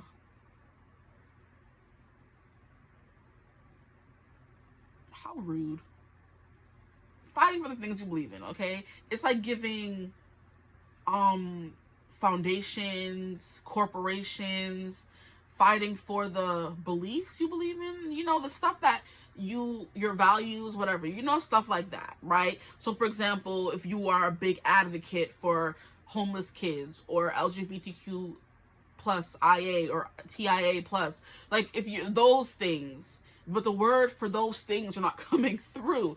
For animals, for global warming, stuff like that, don't ever back down and stop fighting or have somebody tell you you're doing too much. You know, you're not too much is what is basically what this is all trying to say. You're not too much, and if you are too much for people, find somebody who can deal with you. You know what I mean? Sometimes you are too big, sometimes you are too lavish, sometimes you are too loud, sometimes you are too good for some people out here. And it's best to just say, okay, if I'm too much, find less then. Yeah, do that. Right now. Okay, thank you. Anyway, we're going to move on. But yeah, we have the heart. There's something here about people being entangled in you because we have this big shrubbery and then we have these two people. So you're very easy to fall in love with, is what I'm hearing. And it's because you believe, you fight for the, it's like right on the tip of my tongue. It's not coming through. You fight for the, we'll leave it alone.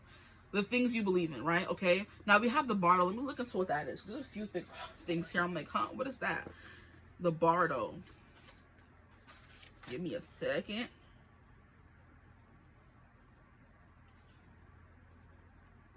Like it's giving me, it's hard to be the bard.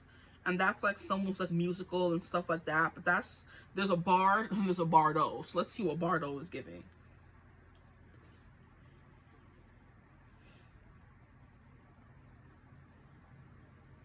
$163.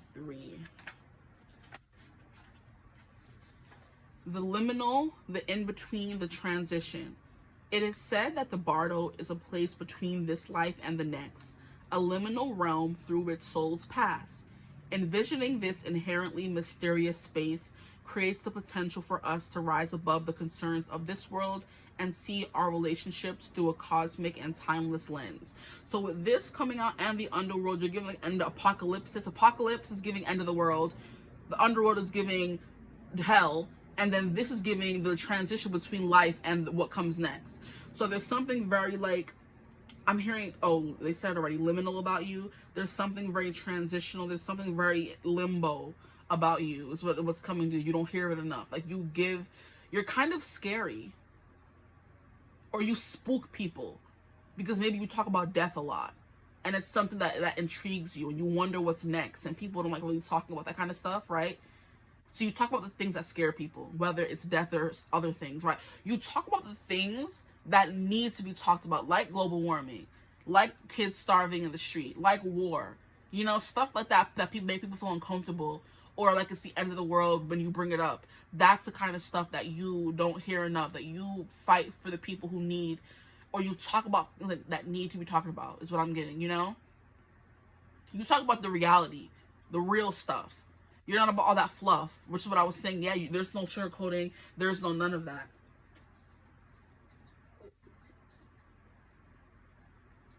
Okay, I'm done.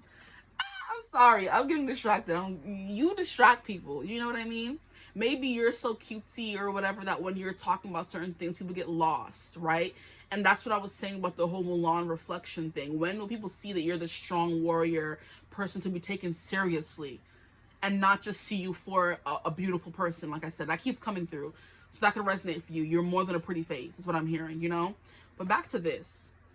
We may receive messages from those who are no longer with us. So you're definitely giving I see ghosts. You're definitely giving the person who's using the Ouija board. You're definitely the kind of person who's a medium and receiving messages from the beyond. And just the fact that you're able to do those things, achieve those feats, makes you a very scary person, right, to people. But it doesn't make you a bad person or unattractive person. You just maybe are around a lot of people who don't know what true power is, or they don't want to be with someone who's more powerful than them, or someone that scares them. But you have to find people who will and people who do want to be around someone like that and want to be with someone like that. So you may have a hard time like finding maybe partners or getting people to agree with you, or finding like-minded individuals in general. And it's because your beliefs, you're so full on, you're so strong, you're a little forceful sometimes, and that doesn't make you unattractive or undesirable. It makes you a force to be reckoned with.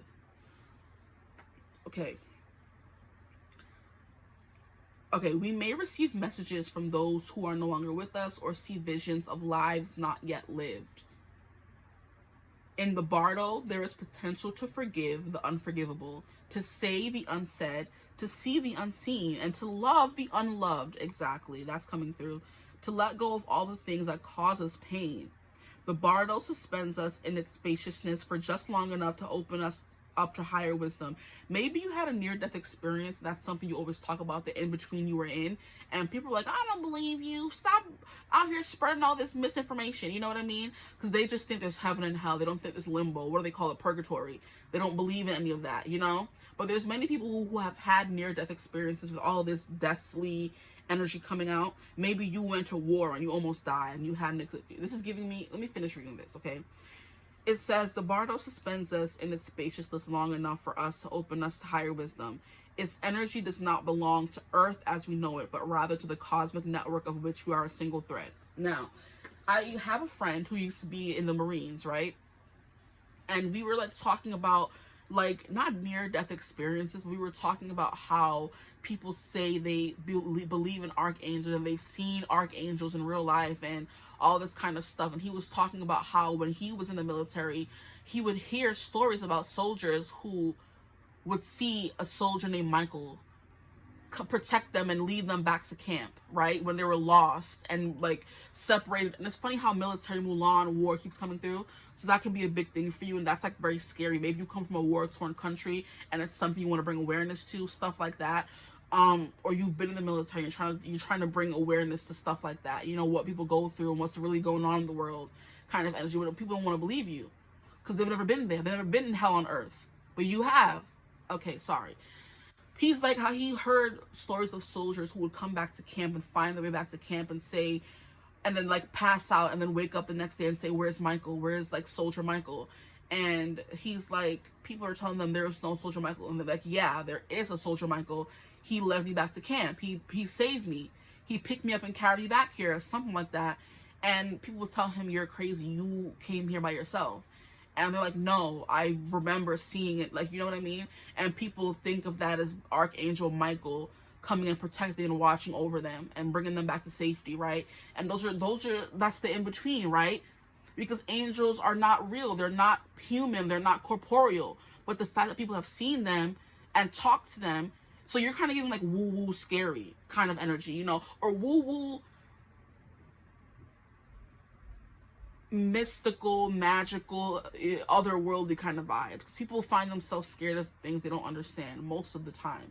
So the fact that you've seen ghosts, you may have had near-death experiences, you may have seen and interacted with an angel, you've had dreams of angels, you, like I said, stuff like that is what's coming through. You've communed with, you're very spiritual in that sense. You've seen these things, experienced these things, and are very heavily rooted in these things. You could have grown up in a society where all these things are very normal. And then you come to Western civilization, you're telling them all these things, and people are like, what are you talking about? You're crazy. And you're seen as a crazy lady, and you're like, I'm not crazy. These are things that we've experienced, like how in specific cultures you go on trips and you take mushrooms and you have to be supervised by people who have done the same thing. And it's like, you can't just be taking these drugs by yourself. You can't just be taking these drugs by yourself, or these mushrooms or whatever. You have to do it under the guidance of an elder and stuff like that. So there's people who have seen things we can't even imagine, right? And that's what makes you scary to people, okay?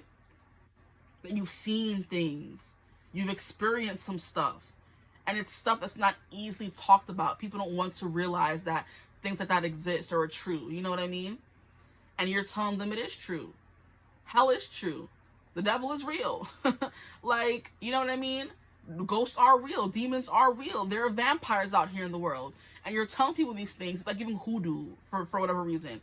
And you're telling them it's giving daughterofthedivine from Tiana and them.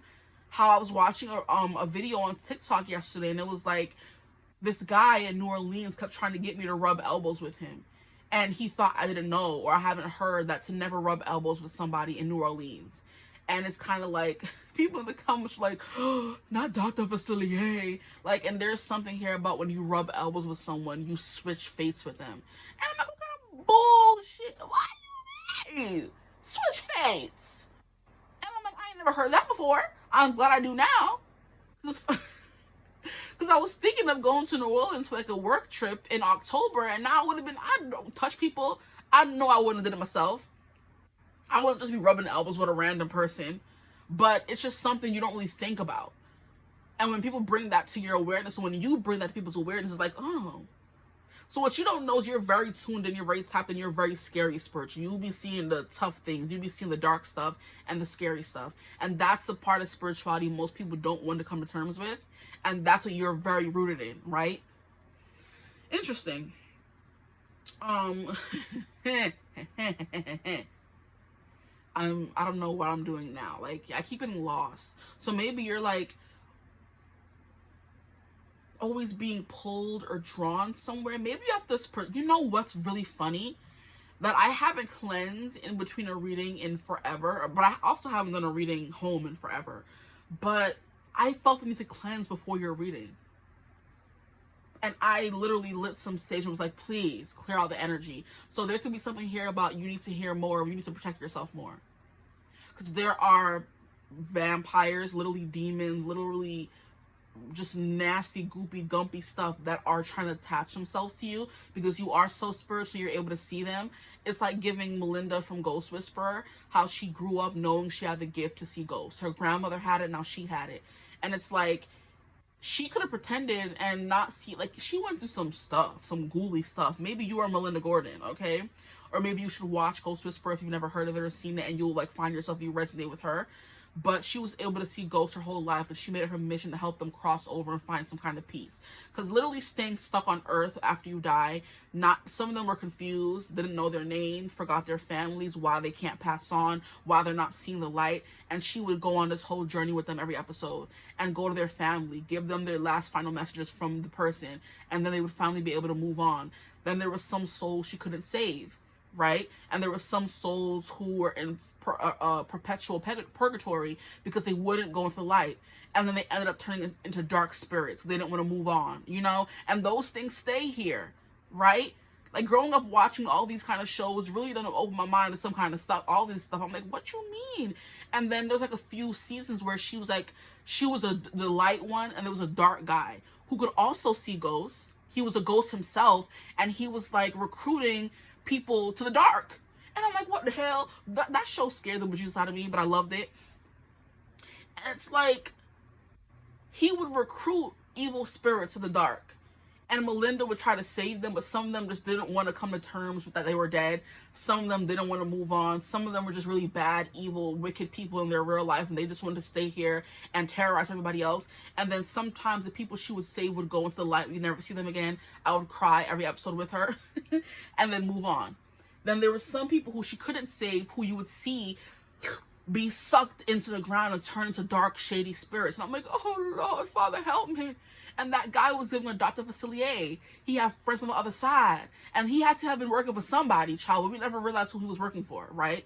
We never knew in the show. But you're giving Melinda Gordon, and there's people who are like that dark guy in the show who are recruiting evil spirits who want to take her out. Because those spirits would attack her, guys. Y'all think ghosts can't do stuff? They can. Y'all need to protect yourselves. This went way crazier than I thought it was going to go. But this underworld and Bardo coming through, and all these skulls coming through, there could be people on the other side that wish you harm. And what you need to hear is that you got to protect yourself. This was supposed to be a compliment reading. I don't understand, but we're going to get into it. You need to hear this first. But when light, spaciousness, grace, forgiveness, and truth, you're all about truth. But the Bardo is the liminal, the in-between, and transition. So you could, like I said, you could have had a near-death experience when you were younger, and that led you to be half spirit, half earthly, bodily human. You know what I mean? If that makes sense. I didn't articulate that well, but that's what it's giving, okay? You kind of came back with the essence of the other world, the purgatory, the in-between, and now you carry that ability to see certain things in this world. Whew. But yeah, I gotta protect yourselves, guys, for real. That's what you need to know. Compliments you receive that you don't know how tuned in you actually are. The things you see are true and it's real. You're not just seeing things. The dreams you have are real. You could probably have prophetic dreams and you're like, oh no, it's just a dream. No, it's not. It's not a dream. Maybe you were given, you need to hear that you're here to help those people who need help. You're here to be a Melinda Gordon. Okay. The other card I want to look into, and yeah, it's giving temple. Like you see, it's like giving high priestess. What you don't hear enough is you're a true high priestess, because high priestesses do not only dabble in the light, they dabble in the dark too. As we can tell from the high priestess, she's a light pole and she's also a dark pole. She moves between the world and the spirit. You know, that's you guys. You're the high priestess. Okay. We have Apocalypsis, and that is an initiation. But we're gonna go with Underworld first. It would be a place, right? Yeah, so 159.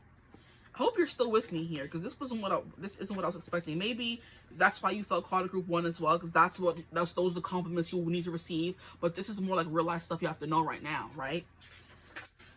159 is the Underworld. The nightmare, the ordeal, the bottom. This is no time to mince words. What did I say at the beginning of the reading? You don't. The archetypal territory of the underworld is fraught with nightmares, suffering, and pain. It is the darkest shadow realm, which we try vigilantly to avoid or deny at any cost. What was I saying?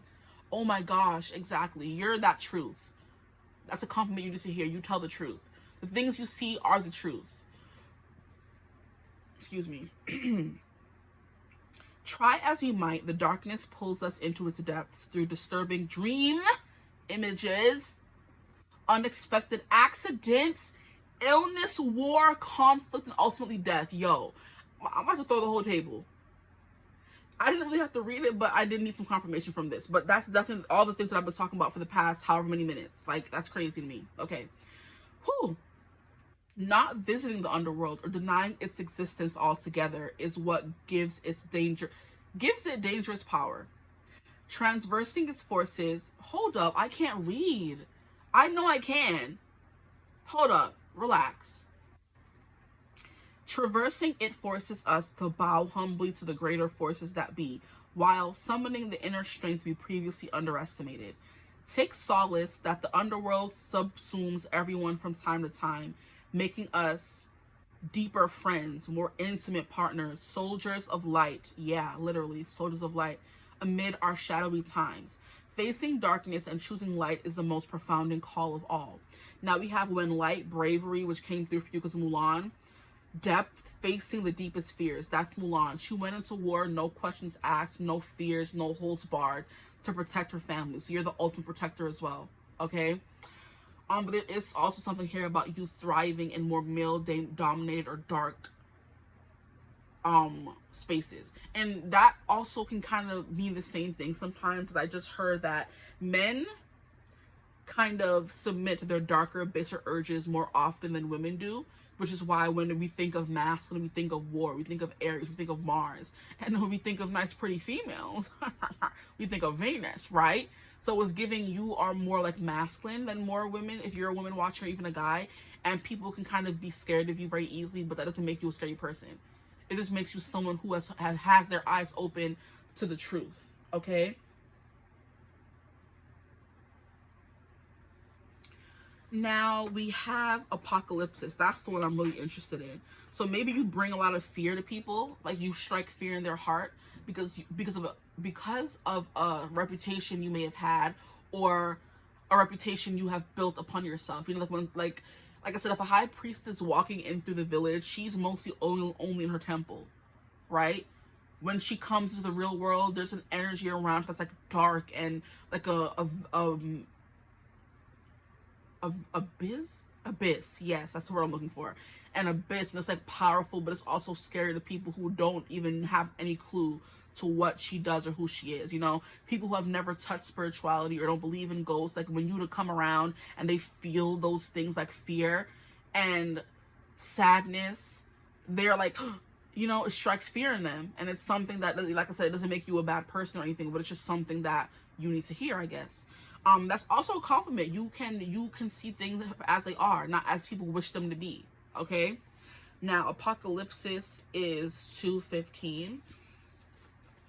I hope it's resonating for somebody. Let me know in the comments for group 2.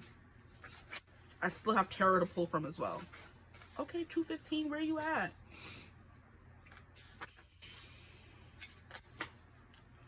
Removing the veil of deception. What the heck? What the helly?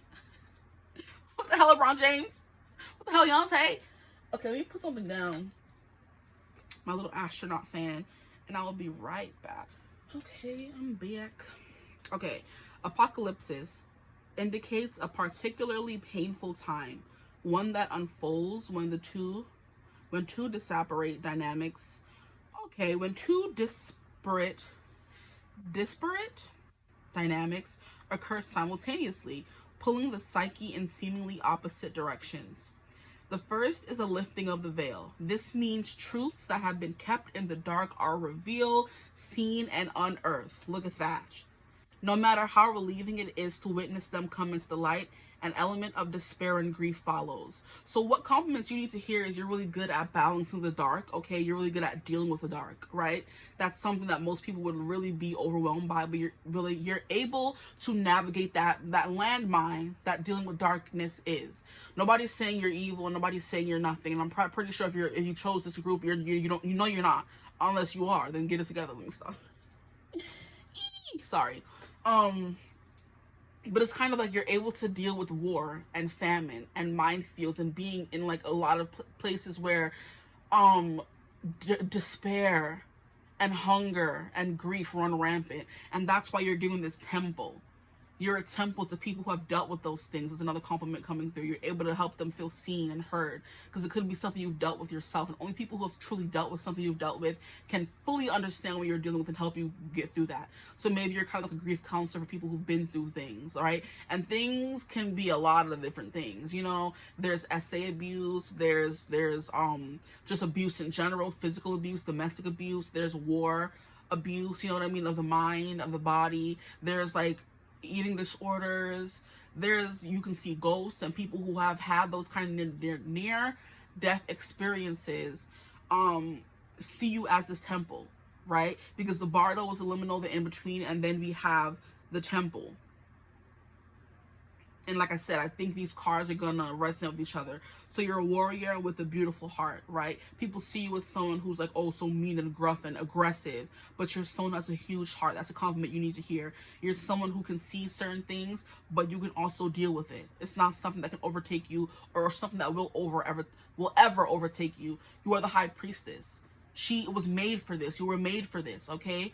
That's what you need to hear. And now we have apocalypsis, which is removing the veil of deception, and then we have the underworld. Okay? Let's keep going. Where did I stop? No matter how relieving it is to witness them come into the light, an element of despair and grief follows. The second dynamic is the regeneration that comes from the wreckage of the revealed truth. You're meant to speak the truth and show people the truth and raise the veil. That's a compliment you need to hear as well. You're able to do that. Show people the honest truth, the gospel truth, and not just what they want to hear. That's something people need to hear, okay? Sorry. The old narrative breaks and a new story forms. Apocalypse energy is similar to forest fires, devastation for the sake of regeneration. The veil lifts and we see who and what has been hiding. From the nakedness of the truth, a child is born. Have faith in the process. Hold on to your center. That is the only way. This temple. Okay? You have what you need to kind of ground this energy that may seem overwhelming at times. Okay? I'm hearing necrosis as well. Maybe you, what's it called? What are those people called? The people that work in funeral homes and stuff like that. You could be that kind of person as well. And you help people deal with the grief of death and saying bye to their loved ones and seeing them prettified, because some people die very gruesome deaths, and you help them look pretty again and look almost like themselves, and you help people deal with it. And you're someone who's not scared of dressing those bodies. You're someone who is not scared of being a police officer and seeing bullet-torn victims. You're someone who is not scared of being a soldier and seeing all this kind of wreckage and despair. You're someone who is not scared of being a doctor without borders and going overseas and dealing with kids who are hungry and frail, and you can see their skeleton through their body. Like, a lot of people cannot deal with that. The compliment you need to hear is you're the person who can deal with that. You know, I'm not saying it's your destiny, your fate, something you have to do, but it's something you would be good at, right? How Mulan went into the trenches with no fear in her heart. She had no hesitation. So you're fearless, you're brave, you're bold, okay? You're able to travel through the underworld and come on the other side. And I believe there's only one person who was able to do that. Is it Hercules or something? In the Greek mythology, there's only one person who was able to go through the underworld and come out on the other side. Right? Or maybe it's Percy Jackson. Well, both of them were heroes in Greek mythology. Perseus and Hercules, okay? But anyway, that's coming through for you guys. Now, I want to get into the tarot before the time gets crazier than it was. I came back and it was 36 minutes. Who knows what it is now? You really care. So no matter how many times people tell you you're dark and you're evil and you're whatever, you know your heart. And you have to keep believing in that. You have the biggest heart. Everything is not always rainbows and sunshine. What the freaking frick? What the freaking frick? The High Priestess. Yeah. We saw you, sis. And this is the light and the dark that I was talking about. She's right in between those pillars. You take things from the light, you deal with it, you process it. You take things from the dark, you deal with it and process it. And you're like the Akashic records keeper, right? You're the person who's making the, what I just heard the name and it left. Who's making the, it's right there on the tip of my tongue. You're the person who's making the book that people keep all their spells and the secrets of the universe and pass down to their families. Or you're the person who is publishing the spiritual books about, you know, where they've been, and you're making the oracle cards, and you're dealing with the first, okay, grimoire is what the word I was looking for. But I do believe grimoire may be the negative word for it. I'm not 100% sure, y'all. I don't know much about all this kind of stuff. I'm just saying what comes through, what comes to me, what spirit is giving me, okay? So if I'm butchering certain things, bear with me. Like I said, it's giving hoodoo, close practice, stuff that's passed down through generations. It's kind of like giving a warrior that's like Wendy Wu, Homecoming Warrior is the best way to describe it. It was passed down to her, and it was her job to fight the big evil of the world, you know? And she was also simultaneously being a daughter, a best friend, a girlfriend. And like when she finally got that duty, she had to choose between those two things. She had to choose between her prom, her homecoming, and fighting off evil. And she thought that she was going to go to her homecoming and not have to deal with it. Child, the lady brought it to her. Okay, the evil came to her. You can't escape it, is what I'm also hearing as well. So, yeah. I don't want to be group 2. I'm like, y'all brave. I'm scared. Right? I'm like, J-Per, jump scared. What do you mean? I don't have a choice. Excuse me. Okay, so things being passed down through generations keep coming through, because Melinda Gordon, the being able to see ghosts and help them move on, was passed down from her grandmother. Wendy Wu, Homecoming Warrior, it was passed down through her line, her generational line. Her ancestors, right? She was able to practice and have the power to fight the big evil, that kind of stuff. And it was passed down because her family knew about it and they told her about it. Melinda's grandmother told her about it when she was really young and helped her grow up to know what she was supposed to do. But if you don't have a matriarch there, because I'm hearing it goes to the females, I keep getting female examples. Like I said, the feminine energy is what's able to hold this, right? All this pain and darkness. The males, they go crazy.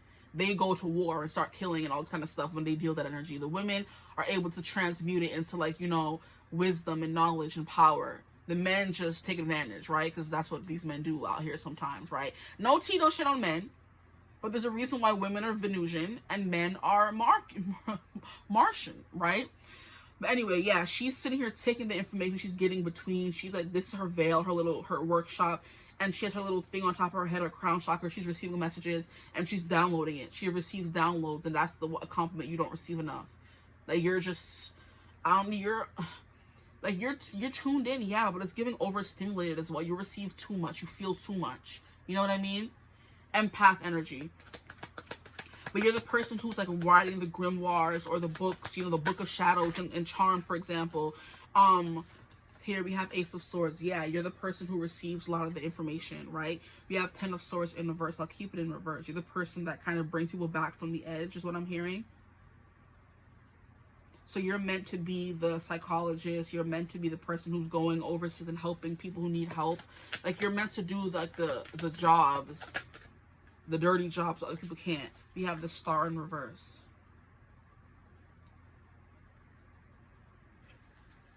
Like, I don't think your job is to go outside of your body. Why do they show her hoo-ha? You know what? Thank God that I saw that, because YouTube be stupid sometimes and they're gonna sit there and condemn me for it. Lord. Let's not find something. We have the Star card here. And it's literally, she's taking juice from the cosmic pool and putting it onto Earth. So like I said, you're taking stuff, you're grounding the knowledge. You're not going outward. Like, how can I explain it? Group 1 was more so giving an energy of always in the stars. You know what I mean? Always traveling, astral traveling, exploring that stuff. You're someone who has already been there. You go there and bring the stuff back to Earth and you ground it. Like, for example, like I said in the Star card, she's taking the energy from the cosmic pool, the cosmic knowledge from other universes and realms, and bring it to Earth and ground that energy. So you're taking a star from the sky and bringing it down to Earth to be studied, right? You're visiting these foreign realms of darkness and bringing back information that we need to know, because it helps us in our fight against the darkness. So you're not darkness, you're light. You're a light worker, but you can also tap into this darkness, and it doesn't make you a bad person or scary or whatever people tell you that you are. You're just fully tuned in and tapped in. It's definitely in your blood, is what I'm hearing. Help me. It's like the walls are caving in. Sometimes I feel like giving up. No medicine is strong enough. Someone help me. I'm drowning in my skin. In My Blood by Shawn Mendes is coming through. So maybe you're someone who's always sad and you don't understand that the sadness you're picking up on is not your own, but it's other people's. It's those, like I said, energy vampires and evil spirits and things that are trying to attach themselves to you, and you can never get rid of this sadness because you're not doing enough protection work, right? And it could be that something was passed down in your family, but you don't know how to deal with it, or you don't have the knowledge that you need to deal with it, but it's something you may have to learn yourself, okay? And you wouldn't be given a power if you didn't have the knowledge to deal with it and decipher it, is what I'm hearing as well. We have 8 of Wands. To bring immense change. You bring a lot of change to people's life. You're the person coming in, saving them. Like, you're like I said, the Melinda Gordon, the Wendy Wu Homecoming Warrior. Warrior. Exactly. And one thing about her being the warrior was her mastering not only her physical, but her spiritual. To be in the stillness. Right? To meditate. To not only learn how to be aggressive, but learn how to be feminine. So to balance the masculine and feminine energy of the world can be something that you don't get enough credit for, or people don't compliment you on enough. Well, it would make a lot of sense because you're doing it in your temple as the high priestess. You're not doing it for clout, and you're not doing it. Yeah, you're literally saving the world, and all the people who save the world can't get. I'm not articulating this the way I want to. All the people that are saving the world and doing the actual true work will never fully get credit for it. The Charmed ones, the Buffy the Vampire Slayers, all those people, there's a reason why they were meant to keep their gifts a secret. They were meant to fight in the darkness. None of their friends could know. The world couldn't know. Because if the world did know, they would be scared of them, or they would be a project in a lab, right? So you could have heightened endurance, heightened strength. And people are just like, wow, you're strong. You're a natural warrior. Oh, yeah, it's passed down from my family. But you can't tell people that. You're just going to be like, oh, yeah. You know what I mean? But you're not getting enough recognition for the things that you do, the wars that you've stopped, the people you've helped. You know, I'm hearing exorcism. You're the one dealing and delving in the darkness of spirituality and keeping people sane and bringing them back to the light and saving people. And you don't get enough credit for that, if any, because it's something you can't tell people. But I'm here to give you your flowers. Thank you. Group 2. Okay. You're bringing all this change and you're coming in like Captain Save-A-Ho, but no one can know because you can't tell anybody, right? Mulan was in the war protecting her father, but she couldn't tell people, look at me, a bad woman, doing all these things that you could do, being better than y'all, but I can't tell y'all because y'all got to think that I'm my father's son, not his daughter. So about hiding, never really able to be who you are, reflection, exactly. That is a full circle moment, exactly, reflection. When will I able to be who I really am inside? Maybe never. But I'm here to tell you and thank you for what you're doing. It's not going unnoticed by the universe, especially. Who gives a flying fladoodle what us humans think? Spirit is seeing what you're doing. Your ancestors, your spirit guides, your angels are seeing what you're doing. And they're helping you along the way. You could have had experiences with angels. And you tell people, yeah, I met Archangel Uriel. I met Archangel Michael. And they're like, shut up. No, you haven't. And you're like, I have. And they don't believe you because now you're scary. Now you're woo-woo. Now you're crazy. Now you belong in the loony bin. Because as soon as you tell people you do certain things, you're like, oh my gosh, you're scary. You're crazy. You're aggressive. You're da-da-da. You're blah, blah, blah, blah. And it's like, shut up. I don't believe them, guys, okay? Yeah, the 7 of Swords in reverse. You bring the truth to light. And there's something here about having to be a thief in the night about it, not tell people about it. It's also a vibe that's coming through for you guys. So thank you for your service, guys. For real, for real, for real. Let's see. Is there anything that I can use to cover? Yeah, you're the people who are like, that's what I was gonna say. But when I got my first ever oracle deck, it was the Oracle of the Dragons, or Dragon Oracle, that I use sometimes. And I remember reading, like, getting a dragon and reading this guy saying he met a dragon and how this dragon is like shy, and when I first met her she was hiding behind a veil, and she told me what her purpose was on earth and how do you call out to her, and I'm like, you cap, like, you know, I'm like, you ain't meet no damn dragon, shut the hell up, you know what I mean? That's me, like, when I first started this spiritual thing. I'm like, you ain't meet no dragon, you ain't see this dragon that she told you all this or he told you all that, you ain't hear this. And now I'm like, I believe it. I believe it truly happened. You know what I mean? You met that dragon and they told you that and you made this oracle deck. You're the kind of person, the what do they used to call her? The Doreen Virtues, before she turned back Christian devotee. She made all these oracle decks and communicated with these angels, and she was very spiritual, and she kind of got scared and ran back to Christianity, organized religion, we call it. But yeah, that's what's coming through for you guys, okay? But like I said, you're able to take messages. I don't even think you travel there. You just receive them. I think it's dreams, right? Or your third eye is like you're always just there. It's something you're just like scooping out, you know, and bringing. Like maybe meditative state is coming through as well. Because group 1 was giving a different vibe, like I said. So maybe you could have felt called to group 1 as well, like I said. But yeah, anywho, let's keep going. Like, I want to bring the star card back up, but she got... Maybe you grow a lot of hair. And that's something coming through. We're getting a lot of... I've never seen a dark hand for the Ace of Swords, and I love that, okay? We have a darker woman here. We have someone who looks like she's like of... I'm hearing Sikh? S-I-K-H. I don't know how to properly pronounce that, but that's what I'm hearing and seeing. That's the culture coming through. Hindu, Indian, Muslim is coming through as well. I'm hearing Native American. I'm hearing... Polynesian, I'm hearing Indonesian, I'm hearing Philippine, I'm hearing a bunch of cultures coming through that you could be a part of, that these things have been passed down to you, you know, through family or familial relations, you know. And then we have a darker hand here, so it's definitely giving some melanin, some color, some culture, right? And you definitely bring people back from the brink, because I'm hearing back from the edge, I'm back from the dead, I'm back from when demons took control of my head, I'm back to the start, I'm back to my heart. Back from the Edge by James Arthur. And I love how all those themes were coming through in this reading, so you could have literally had a near-death experience for real, and then you came back changed. And like I said, where group 1 has to travel to get to these messages, you have spirit as a part of you, because you were almost not here. You almost passed and went to the underworld or went wherever you went for a second, and you came back and took a piece of that part or world with you. So it's always a part of you. It's something you can just tap into, right? As easy as breathing, closing your eyes, tapping into it, while other people have to kind of like sit and receive the messages. It's always a part of you is what I'm hearing, okay? So let's see what comes through for you guys. I'm sorry if this reading was extra long and it didn't really make any sense. I hope it did for you guys. I love how we have the rainbow coming through, and I was mentioning LGBTQ. Oh, look, we have a blank card. That won't do.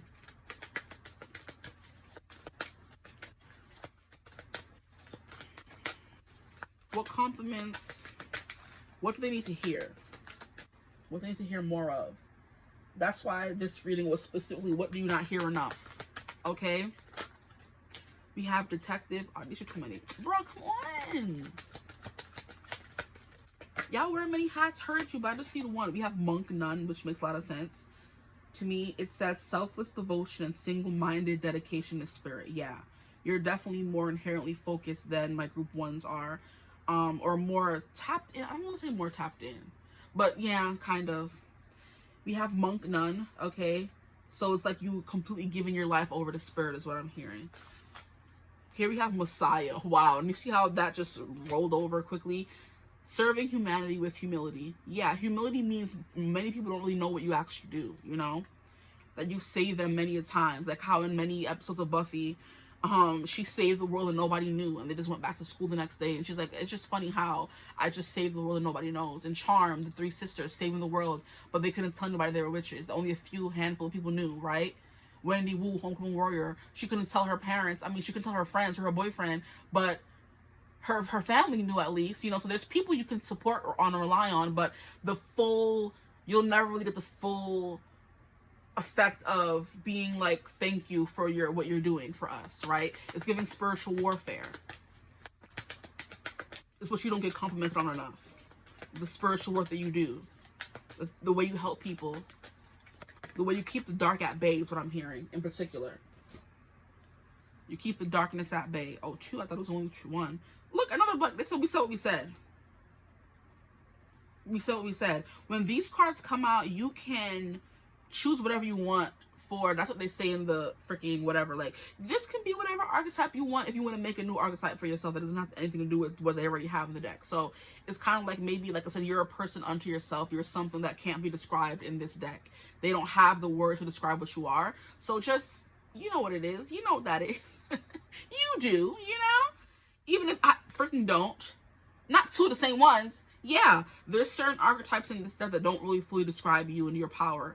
So we have blank ones here, okay? Like, I'm hearing a few things coming through. Let me try to ground a few of them. Give me a second. Whew, what are the archetypes coming through for my group? 2s. I'm hearing Slayer. I'm hearing Witch.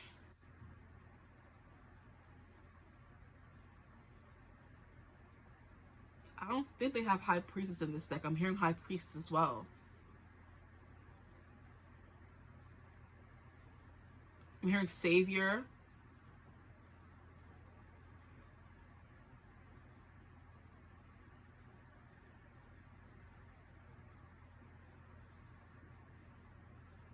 I'm hearing Matriarch. I'm hearing Powerhouse.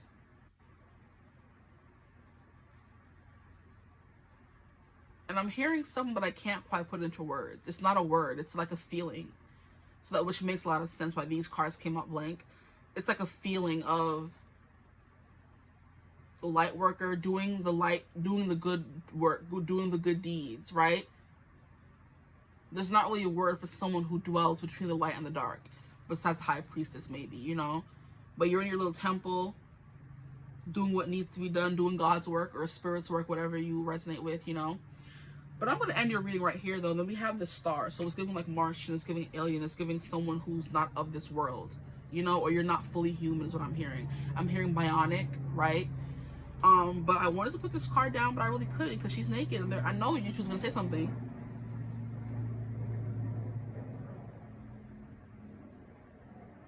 Yeah. You're just like, yeah, you're really giving like really intimidating, like the brightest star in the sky. You know, I'm hearing a change maker, a way maker, maybe angel. Even though I think angel could be in this deck, I'm not sure.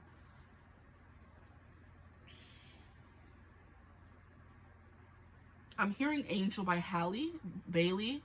God says you're an angel, angel, angel, angel. Heaven wears your halo. God says you're an angel. So angels coming through.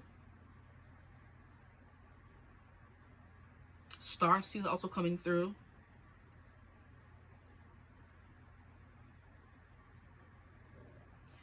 Okay, a few things. Medium, stuff like that is coming through. But I'm going to leave your reading right here. I feel like Messiah is like as close as we can probably get. Monk, nun, Messiah makes a lot of sense. What's at the bottom of this deck here? Another freaking blank card. That's crazy. Yeah. So you're an archetype that doesn't fit on these cards, or that's not in these cards. I should try to fill these in, you know? Maybe one day. But I hope this reading resonated. If it did, feel free to like, comment, and subscribe. Join the tribe. We love to have you. If you would ever like to book a personal reading with me, you could always get in contact with me using my email in the description box below. But I hope you're having a beautiful, wonderful day whenever you're watching this reading. And as always, I will see you gorgeous people in the next one. Keep shining bright, guys. Mwah. Bye. Hello, my gorgeous group threes. Welcome to your reading. If you chose thumbnail image 3 or option 3, I'm not sure how I'm doing the intro yet. Welcome to your reading. Today's reading is going to be about what do you not hear enough of, okay? And that could be anything, but it kind of reminded me of the readings that I've been seeing a lot of tarot readers on YouTube do about what compliments do you not get enough of. That could also tie into this reading. Like group 2, for example, they got a lot of compliments, but they were very abstract compliments. They weren't like, you're so pretty. It was like, you're like powerful, you know what I mean? And your reading could definitely play into that as well, but it could also be more literal, like you're pretty, you're popular, that kind of thing, you're a good time kind of stuff. And that's the compliments you don't receive enough of. Or it could be different, you're, you know, a really nice person or whatever. But let's see what comes through for you guys. I haven't really received any messages, but you are very friendly, or maybe introspective, or how can I describe what I'm feeling? Maybe you have a hard time describing what you're feeling because, for example, I took a small break, not too long, because if I wait too long, everybody's going to be home and I can't do my readings at home anymore. But there was like a meetup because I had went to like an event last week and I met another tarot reader, and I was very excited, right?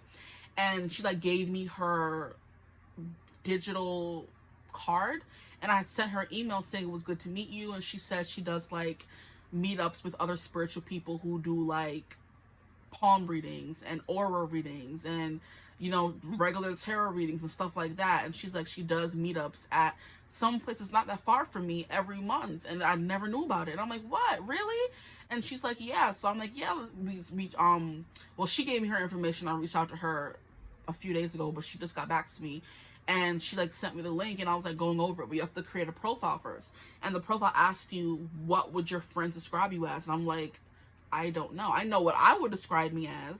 What would my friends describe me as? I don't know. We don't talk about what we like about each other that often. So whenever I get something that I screenshot, and I was gonna ask my best friend, like, which of these words would you say describes me? You know, because I know what I would say, but what would you say, kind of thing. So maybe you don't really know how to describe or what other people think of you. Maybe you're the kind of oblivious person who's just always in your own little world, and you love like experiences and going out and like having fun, but you're just so yourself that you don't ever try to be anything but yourself. So you don't really care or know how other people perceive you is what I'm getting, right? So very much in your own little world is kind of what I'm getting. And people really do love that. They love that you don't really care what other people think of you, and that you're always just yourself. You don't try to be anything or anyone that you're not. You don't try to impress people. That's the vibe coming through for you guys. But yeah, so that could be something coming through. But some of the archetypes they asked were social butterfly, homebody, workaholic, adventurer, creative, soul, easygoing. I'm like, I know what I would say I am out of these. But what would a friend say you are, right? I could be all of these. I am all of these. But what would a friend say, you know, that kind of thing. So you don't really know, because you don't really subscribe to what other people, even friends and family, think about you. You're kind of like a free bird, right? You just go where the wind takes you. So you could always be traveling and your family doesn't see you that often, kind of thing. Or you are estranged from your family or something like that. You know what I mean? You're kind of like the child that never really needed much supervision because you always took care of yourself and did your own thing. And I do believe that. I think that sometimes, I think those are parents' favorites, the child they don't have to worry about versus the child they do have to worry about. They think, some kids think the child, oh gosh, that the parent is always up under and always calling and whatever is the favorite child, and that's not always the case. That's just a child a parent knows they have to watch out for the most. Now, there are some kids who are very self-sufficient, who know right from wrong, who know who they are, and the parents don't have to worry about them being caught up in no mess. So they can like leave them be. And sometimes parents, like, that is the favorite child. Sometimes the one they're always up under is their favorite child. You would never know. Which is kind of why I had to ask my friend, or you may have to ask people, like, am I your favorite child? Like, what do you think of me sometimes? Because maybe you don't have that. There's like a disconnect when it comes to that, how you feel versus how everyone else feels, you know. I'm hearing on the spectrum, maybe a little autistic. You just know what you like. You know what you want, what you won't tolerate, but you don't really give much thought to what other people may want and what other people may think and what other people may tolerate, you know. And not in like a selfish way, but it's kind of like a very unaware kind of way, you know. Now the song is a song by, I forget what his name is. I could look it up though. I love when I have my phone, I can use it. Unaware by Alan Stone. I didn't have to look it up, but I still do want to look it up to look at the lyrics. You say that you can, but I was unaware. Interesting. Unaware, Alan Stone lyrics. So he says, yeah, you say that you care, but I was unaware. So maybe people don't really feel loved by you, and that's something you need to hear more of. That you have to like emote yourself and tell people how you feel. But it's like every day the deficit grows. You spend more than you own. So maybe you spend too much money, I don't know. Papa always said to me, keep a close eye on your authority. Okay, so maybe you're someone who's very much, you keep your eyes open to politics and what's going on in the world. And that's something that people like about you, I guess. We have, you say that you care, but I was unaware. You say that you care, but I was unaware. All you do is push, pull, tear. We can't stretch it any farther. Push, pull, tear. We can't stretch it any farther. Every day taxes increase. So is this our land or is this our lease? Papa said, son, it's the land of the free. As he broke his back trying to make ends meet. Right? So that song is coming through. So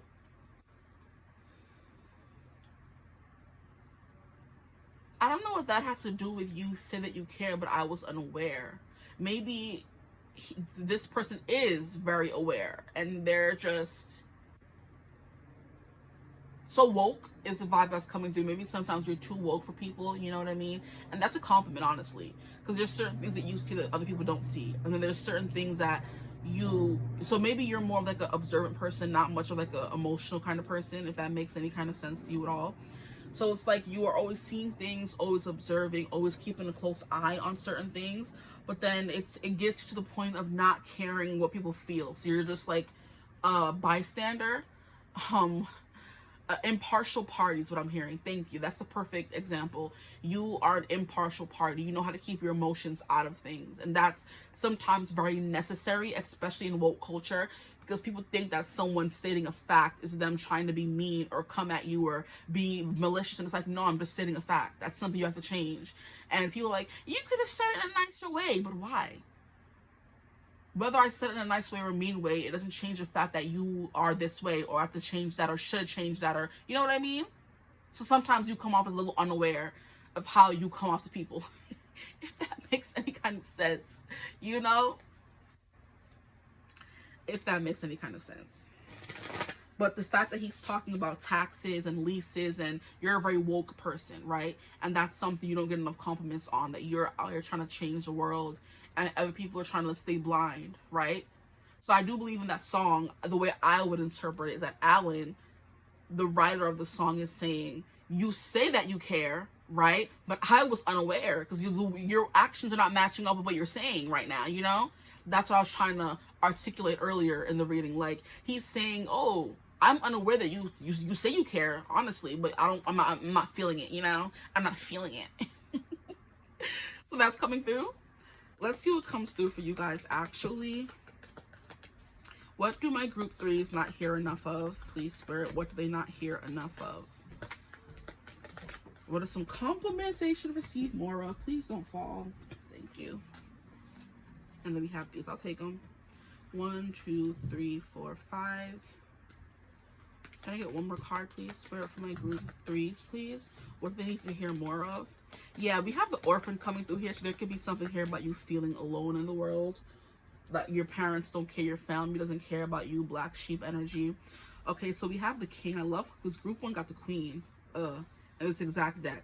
So we have the queen, we have the orphan. So I'm hearing from rags to riches, so maybe the orphan should come here, but I feel like the king's what your most prominent energy. Then we have the orphan. Then we have Thanatos. Wow, I was just mentioning this half of another reading. We have the empty room. Yeah, you're a loner. That's what you don't receive. People love, or not even people. It has nothing to do with people. You don't receive enough compliments about how you're able to be on your own, right? This has nothing to do with what people love about you. It's about what you don't hear enough, what compliments you don't receive enough of. How you're able to be by yourself. How you're able to be the king of your own universe, in your own world, not worry about anybody else, just worry about yourself, living life to the fullest, you know? So it's kind of giving, some people would say it was selfish, but I just think it's someone who kind of lives life to the fullest, maybe, or has been hurt so many times they just really stopped caring what people think, what they have to say. Or not even, they don't have to have been hurt. It's just someone who's always been, they bounce to the beat of their own drum. Is that the door? Here we have the prayer. Living on a prayer, take my hand, we'll make it, I swear. Oh, living on a prayer.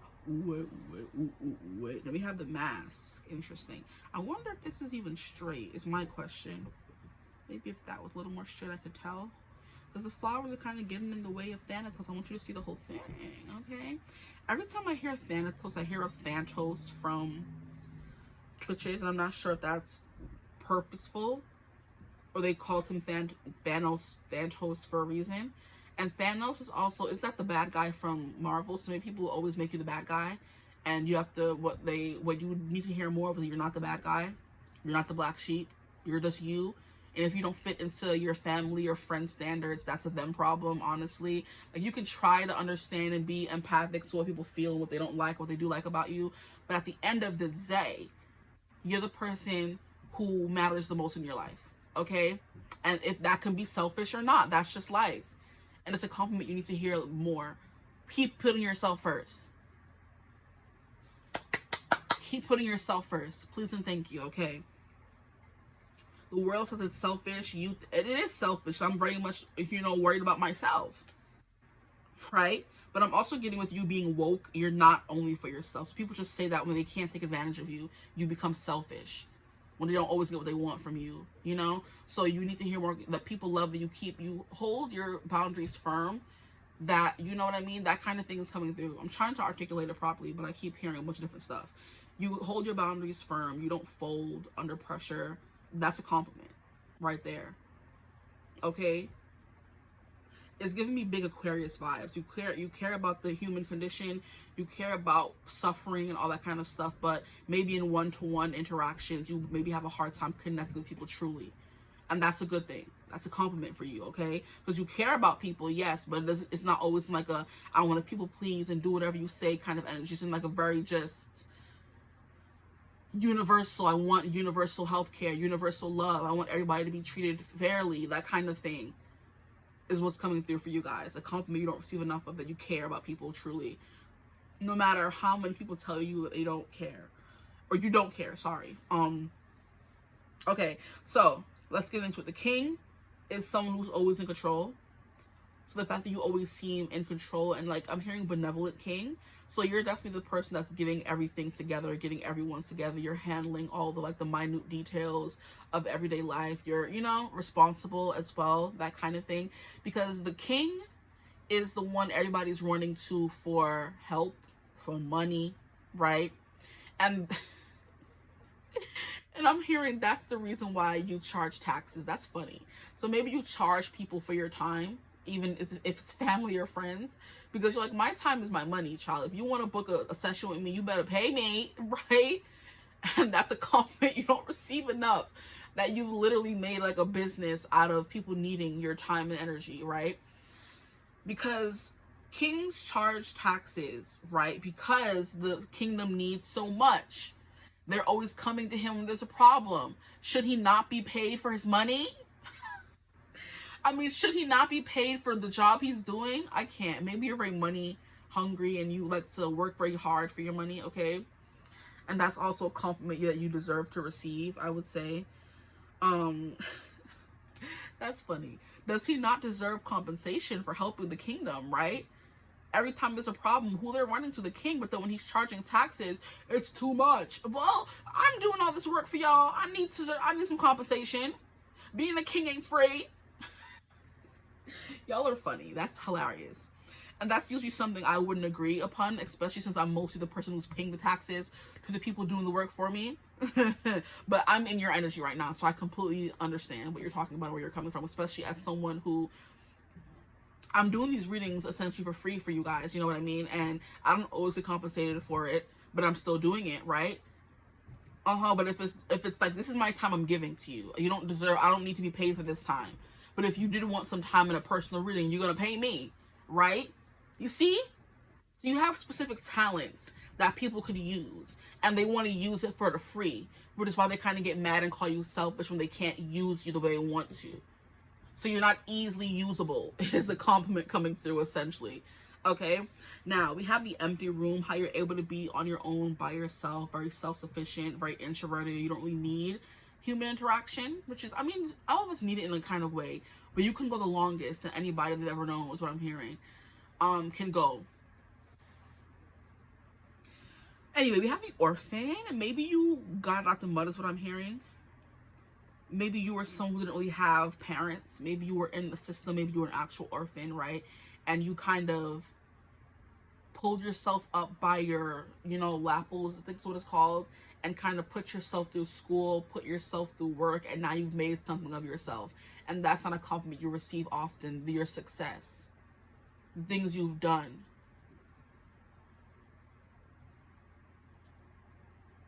You don't get complimented enough for how far you've come is what I'm hearing, you know? You went from being the orphan, maybe losing a mother, losing a father, losing both, to not really knowing what direction you had, maybe to finding spirituality, finding prayer, seeking closeness to spirit, and in doing that, you kind of found your purpose in a way. Maybe you're an actual tarot reader for real, and that story resonates for you. You lost your mother, and you found spirituality. You lost your father, you found spirituality. You lost both parents, and you found spirituality, and you kind of put your all into that, and that led you to where you are now, you know?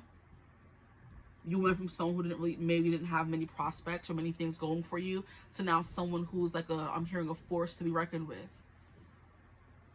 A king unto themselves. You know, that kind of energy is coming through for you guys. You're really good at prayer. I'm hearing at spoken words, so maybe at poetry as well. That's a compliment you don't receive enough of.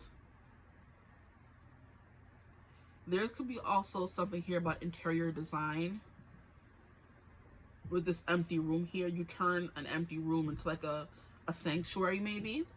So you're really good at making things look good and feel homey and safe. So Libra energy coming through here. That's funny. That's the second air sign that came through. So now we have Aquarius and Libra, okay? And they are kind of wow. They're the detached signs. The air signs, they don't really get in their feelings and their emotions. They're very much like clinical and proper and everything facts and, you know, on paper and stuff like that, okay? Non-fiction. They don't want to know about all that fiction stuff. They want to get to the cold hard truth, get down to the facts of it all, right? So you're really good at doing research, at reading up on things, at teaching yourself, okay? Yeah, you're really good at teaching yourself. And I do believe the things you've taught yourself, you can now charge for, and people want you to give it away for free. And you're like, why would I do that? You know what I mean? So you know your worth as well. Another compliment coming through. You know what your time is worth. You know what you as a person is worth, and period, as you should. Now, we have Thanatos. And I do believe Thanatos is like death or something.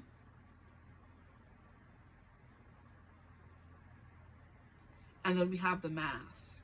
And the mask is giving half colorful, half dark. So there's like a shadowy aspect to you is what I'm getting. And it's kind of someone who is, I'm hearing well-rounded.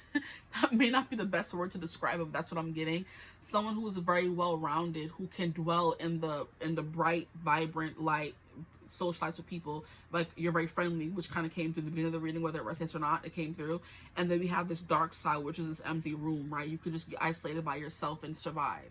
And that's like very polarizing to some people. Like, how can you go from being out in the world and vibrant and happy to like being a machine the next second? It's kind of what I'm getting. So you turn yourself on and off, okay? We're going to go into the book about Thanatos and see. People do get caught up in your web, so you're also very hypnotic. You could be someone who is a known hypnotist, right? You put people into hypnosis. You put them in a trance is what's coming through as well. And that's when you're on. When you're like being charismatic, you turn it on, you kind of get what you want, and you go back to being this very much in your shell robot kind of person. Are those compliments? I mean, I would hope it's resonating for you guys, okay, if you chose group 3.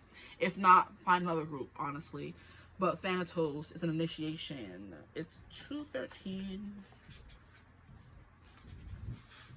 1738. Hey, I'm like, hey, what's up? Hello. Seen you pretty soon as you came through the door. Maybe y'all are trap queens. Like I said, you got out the mud. You have to hustle and you know what I mean? Do what you needed to do to get to where you are now. And you are somewhere now with the energy that's coming through for you guys. Because the first card is King, right? So you have reached somewhere. You are somebody now. And people are like, oh, look at you. You made it, you know? Anyway, we have death. Yeah, Thanatos is death. And that was, Thanos really did bring death to everybody. He tried to kill half the universe. Not try, he did, right? And then we have Thanatos from Twitches, who was like death. He tried to kill those twins, right? He was evil. Interesting. Unfeeling. Emotionless. Maybe a little too technical and logical. To the point where Thanos was a bad guy. He was. I'm not going to lie and say he's not. But his ideology behind why he disappeared half the universe makes sense. He's like, there's not enough of anything. But instead, so maybe you're a little bit of like a pessimist. Instead of him thinking, maybe I should double the resources in the universe, I'm going to get rid of half the people. So maybe you're not fully there. You're not fully there yet, right? But you're thinking. You're having all these thoughts and you care about the universe, but you're not doing it in like an empathic way. You're doing it as an impartial party. Like, oh, I grew up like this. I never had enough food. I was broken, destitute. Everybody's having too many kids. So instead of maybe doubling up the resources the way he had the power to in that movie, maybe you may not have the power to do that in the life. Maybe in life or in the world, maybe you do. Who knows? Instead of saying, huh, maybe we should double the trees and all the food in the universe, he's like, nope, we're going to unalive half the universe instead, right? So you're on the right track, but you kind of get you kind of get lost sometimes there. Your humanity leaves a lot to be desired sometimes, you know what I mean? And this is what you need to hear more of, that you can be a little bit more feeling sometimes. Maybe think things through with emotions. I'm hearing, say you're happy now, once more with feeling, right? That's from the Sing episode of Buffy, where the demon is like, sing how you feel, tell us how you feel. There was a big energy in that season before the Sing episode of everyone keeping things to themselves, being very secretive, being in the shadow, so people don't really know who you truly are, because half of you is in the light, half of you is in the dark. And the part that's in the dark, we don't see nothing. We don't even see her face. We just see nothing. Right? So you have a really good mask. And this is a mask. Exactly. Oh my freaking gosh. Wow. Yeah. You have a really good mask. People don't really know what you're feeling sometimes. You just put on the mask, and people are like, where did you go? Where's that kind, loving person that was just here? You know what I mean? You were just laughing. Why are you now serious now? You can turn it on and off. That could be a good thing and a bad thing. Keep that in mind. It's not maybe think about it a little bit more, you know? You're giving politician vibes, honestly. But anyway, there was something that I was saying. Buffy episode, yes. The Buffy episode, everyone was lying and keeping secrets, and they were holding a bunch of things back, and then this demon came in to have them sing their truths. Right? Have them sing what they're saying, and he's like, say you're happy now, once more with feeling. Once more with feeling is the name of the episode as well. So say it again and make me believe it this time, right? Because you came off a little bit too detached there, right? This is funny. Here we have, yeah, sometimes you may give off the vibe of like death, you know, or it's like melancholic, it's sad, it's morbid, pessimistic, you know. Anyway, it is tempting to oversimplify death and sum it up as transformation, but the true archetypal resonance of Thanatos cannot be easily assimilated or contained. Death is ongoing and omnipresent, an eternal response to the gift of birth. Witnessing the ending of another being, creature, phase, or stage has deep consequences for the psyche. Yeah, like I said, you were an orphan, you experienced death. Exactly. Okay, yeah, it's coming together. I'm also hearing some of you may have lost a child. I'm so sorry if that is true for you, and it affected how you show up in the world. And that's something, like I said, you need to be more happy, experience more, be around more people, because you seem to isolate yourself a lot. Okay? Anyway. Whew. We are forever changed by Thanatos, as it sweeps us under its wings, making us relinquish control in every form.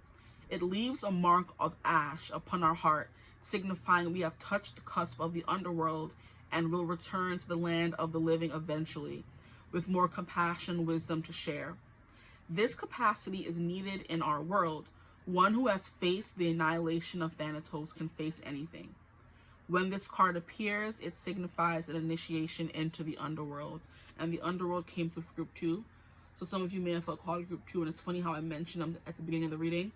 But when light, grieving, mourning, bearing witness to all that is. So you have like a very heavy, or you feel a lot, which is why you come off as unfeeling sometimes, which makes a lot of sense to me as someone who also feels a lot, but tries not to. They try to come off a little bit, you know, like, I'm fine, it's cool, it's chill, that didn't hurt me, whatever. Sometimes it doesn't. And then sometimes, like, you trying to play it cool, a little too cool sometimes, you know. But the whole witnessing of death is you're forever changed. So maybe there's something here about you having to come to terms with you not being the same person you were when you lost said thing. And it's also really funny because I was watching a TikTok reading, not a reading, but it was a video, right? And it was a lady saying how she wished husbands would understand that when women give birth or become mothers, they become an entirely new person. And she wished the husbands would try to understand that person they became or will become. She says in some cultures, as soon as they place a blanket or a cloth underneath the mother as she's giving birth. And as soon as the first drop of blood falls on that blanket, they fold it up, they carry it, and they bury it deep somewhere in the ground. And they pray and cry and mourn for the person that woman used to be. And then they come back to her, and introduce themselves to her once more as this new person she is, and gets to know her as the person she will become now. Because once you're a mother, you're not ever going to be the same. First of all, your body went through an immense change. You're literally risking your life, Thanatos. You're risking death by having a child. And when you get through that, yeah, that childbirth keeps coming through. So you could have lost a child for real. That really changed you as a person. And people want you to go back to who you were, but you'll never be that person again, is the vibe coming through. But it's time for you to, like, stop being on your own so much, is what you need to hear more of. We understand, or find new friends who understand you as you are. That's what I was saying. The meetup is the app that I was trying to get into, and I was asking, I'm gonna ask a friend what she think that I am, right? It's a meetup, and I clicked on to make new friends, to meet people who are like-minded like I am, you know, tarot reader, stuff like that, because I had to make a profile in order to get access to the event that I wanted to go to. So it's like, if you feel like the people in your life do not understand who you become, find new people to understand who you become. People who may be in the same sector, who've gone through the same things. They will understand that feeling of never being the same person ever again. Sometimes you can't fault people for, like, wanting you to go back to normal and become the person you used to be after a massive death, you know? And it's like, you can fault them, but sometimes you have to just kind of, like, move on sometimes as well. And that's something you may have to do. Instead of being alone and being in this empty room thinking I'm a king, and kings can never have too many friends or get too close to people kind of energy. There are people you can get close to, because kings even have friends. They even have confidants. They have advisors. They have mentors. They have wives. They have kids. There are people who you can get close to, but it's just a matter of opening up and showing this dark part of you. Okay? And look at how this is like someone who was buried and they're reaching out from the ground. Anytime I see this card, I see a person and I see a shoulder and I see an arm. It's kind of giving me angel, or someone turning their back on something and being reborn, which would be what death is, right? But it's also someone who was buried and their hands are coming up. You're trying to bring yourself back to life kind of energy, you know? Yeah, you're trying to bring yourself back to life through prayer after, like, a death or something, you know?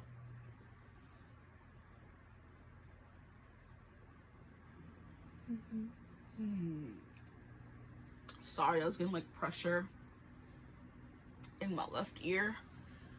Whew, okay. That's all that I'm getting from these cards, right? I keep touching prayer, so maybe I should look it up. So let me just give me a second to see what comes through. The prayer is the vow. No, it's going to be a tool. Yeah, 195.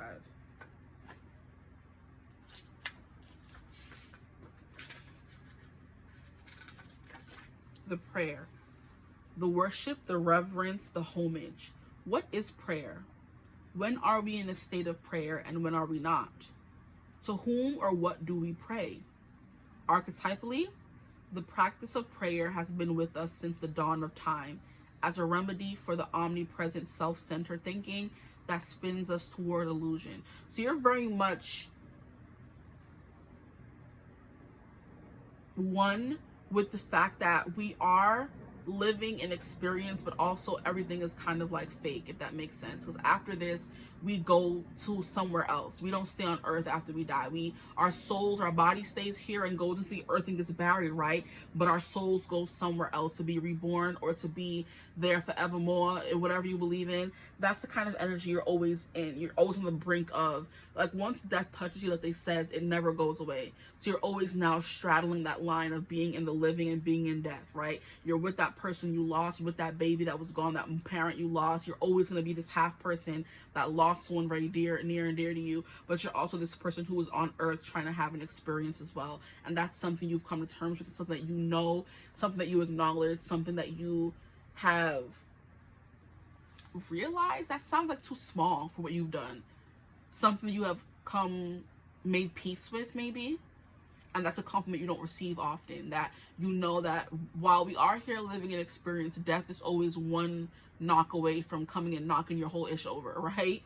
You know, and some people who have never experienced it, or, you know, who haven't felt the loss as deeply as you have, will continue just living life like la-di-da-di-da-di-da, but you're very much like sober when it comes to the thought of death and all these things, right?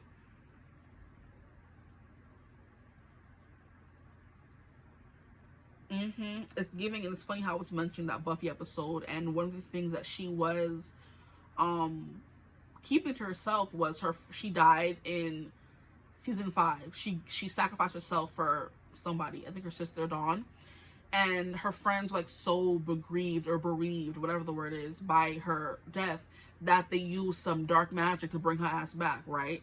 And they bring her back in season 6, and she like has a hard time feeling stuff. And we learn later on in this musical episode, or maybe a little bit before that, honestly, because she was having a conversation with Spike, and that was somebody who she was so against before she had died. She was evil. He was a bad guy. I don't resonate with bad guys. I'm the good guy. La la la la. But when she came back from the dead, the only person she could truly connect with was Spike, and he was like a monster of the dark, born of death, right? Because he died and then came back to life, and so did she. Oh my gosh, that just resonated with me. Wow, epiphany moment, guys. She died and came back to life, and the only person who she truly resonated with was a vampire who had also died and came back to life and lost their soul in the process. And that's something that we learned, is that she was in heaven, and when they brought her back, she's back in this eternal pain that life is, okay? And having to deal with it. Wow. That was a mic drop right there. But yeah, the only person who she resonates with was Spike, and she tells him how she came back feeling wrong, you know, how she doesn't feel pain anymore. And it's funny because in like season 4, I believe they plant a chip in Spike that makes him not able to attack humans. He feels pain. But in season 6, when he ends up hurting her, he doesn't feel any pain. And he tells her, you're not human anymore, to her. And now she's like walking around like a zombie, essentially. Like, I'm back on Earth, I'm alive, yay. I'm with my friends and family, yay. They also don't feel like home anymore, because when I died, I sacrificed myself, I gave up my human life to experience that eternal peace that she had earned up to season 5, always fighting, being this light worker for the greater good, killing vampires and demons and all these other stuff for the world. And she deserved that peace she got. But because her friends couldn't let her go, she was brought back to this hell on earth. And she had to continue being the slayer and being responsible when she experienced that divine ultimate peace. I don't blame her for acting the way she acted, child. Sure. But the thing she did wrong was did not communicate that to her friends. They were just happy for her to be back, and she was like, why'd y'all bring me back here? So freaking ghetto, you know? So she was detached from them for the whole season 6 until that episode came where the demon made her have to say what she said, you know, and told her friends finally, once and for all, I was in heaven. There was no fear, no pain or doubt, till you pulled me out of heaven. I think I was in heaven. So that's my refrain. I live in hell because I've been expelled from heaven by you heifers. Yeah, you know what I mean? So it's kind of like you resonated with them thus far. You had a death in the family. You lost somebody. You turned into somebody new. You were reborn. That death made you have to be reborn to somebody new. Someone who felt less, maybe the role was muted, that kind of thing. And now you no longer resonate with those people. You love them, but you no longer resonate with them, which is what I was saying. Find a new group of people who resonate with who you are, which is what she did with Spike. And then they would fight each other, and she would punch him. That was the most toxic relationship. But I love me some Spike and some Buffy, child, because there was some love there for real. Okay. But they would be fighting, and he would like tell her, she would tell him like to hit me because she wanted to feel something. So they was effing, they was fighting, they was arguing, and it was just the most. Season 6 was so good. Oh my gosh, right? They would be making out vigorously or viciously in the corner of the club, and whenever she needed to feel like seen or loved or whatever, or feel anything, she would go to Spike, the one who was her arch nemesis for the longest time, kind of energy, you know what I mean? So the things that you resonate with, you're able to admit to yourself you may not resonate with them anymore, and you have to go find something new. That's a compliment, I guess, you know? But Orphan, we were in prayer. Sorry, prayer. Whew. Sorry, I got lost. Prayer leads us beyond our ego as we move from our little story to the big one. Some say we are in a state of prayer anytime we are not the center of our own thoughts. Others say prayer is a natural result of gratitude. Perhaps it is simply surrender or service. That you can surrender really easily is what I'm getting. Okay, sorry. Surrender or service, where do we stop? Okay, whatever prayer is for you, this card reminds us of its importance. Get quiet, low, humble, and soft. Bow and touch the ground as your heart lifts to the sky. Though it may be uncomfortable, it is time. Nothing else will do. So yeah, get closer to yourself. Say some the things you may not be able to say to friends or family or lovers. You can say to God. You can say to Spirit. You can release those things and go in a meditative state and like have that tete-a-tete that you may need, that conversation you may need, and then come back into the living and continue living life, right? Not everyone needs to know every single aspect of you, but if there's something here, yeah, that's a compliment, I guess. You're able to find solace in prayer the way others can. They have to find solace in people. You're able to find solace in you, the divine, and that's it. Okay? Who's playing that raggedy music?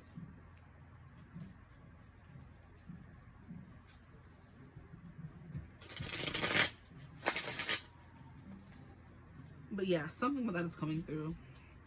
Being reborn, coming back as somebody, and having to now deal with that new version of yourself that the old people in your life will, I mean, the same people in your life will never understand because they're so stuck on who you used to be.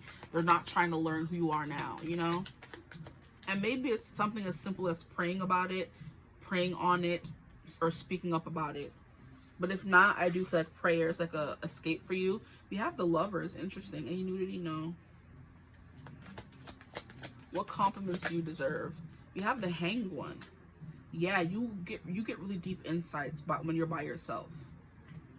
That's how you love being by yourself so much. You find solace in being by yourself, and a lot of people can't say the same thing. So that is a compliment you deserve, or what you need to hear more of. It's okay to always want to spend time by yourself. Six of Cups, it's okay to want to heal and self-soothe. Two of Wands, it's okay to maybe you travel. That's what I was saying. You run away from your problems, or you travel a lot to get out of your head and get more into the world, you know? If that makes any kind of sense to you. It does make sense to me, but I'm not 100% sure. Page of Swords, by learning, by fighting and not giving up. If you don't know something, you're learning more about it. That's a compliment you receive as well. The Hanged One is someone with a very illuminated crown chakra, third eye chakra, okay? That's something that's a compliment for you guys. You're able to kind of like, yeah, pray and meditate and just be one with spirit and not have to worry about being on, you know? So maybe your closest connection or friend, right, in your life is spirit, you know? And they're never going to abandon you or forsake you. They're going to be with you forever. And that could be something you've come to peace with because you're sick of losing people, you know? Oh, now I'm hearing that song by Dodie. I'm sick of losing soulmates. So where do I begin? I can finally see you're as effed up as me. So how do I win? I'm sick of losing soulmates. I'll never something again. Something like that. Sick of losing soulmates by Dodie. Dodie. That's a song coming through. So maybe you have isolated yourself and only have a connection with spirit because they'll never leave you. They're going to be there at the beginning. They were there at the dawn of time, and they're going to be there at the end of time. And that's something that will never die, your connection to God, you know? That's definitely coming. That's a compliment, though, you know? How you don't really put all your expectations on humans because, and you put it on spirit instead because, like I said, Jesus, God, whatever is always going to be there for you where people can't because they're gonna go, you know. We all die at a certain time. How sad, how somber, how morose. That's you guys though. That's a compliment, I guess. That's crazy. Very morose thinking. Like everybody dies in the end. I'm gonna keep my connection to spirit because they'll never leave me. They'll never forsake me, and it's logical and it makes sense. Whew, child. Anywho, and that's a song. We all die in the end. We all die in the end. What song is that? We all die in the end. That's coming through.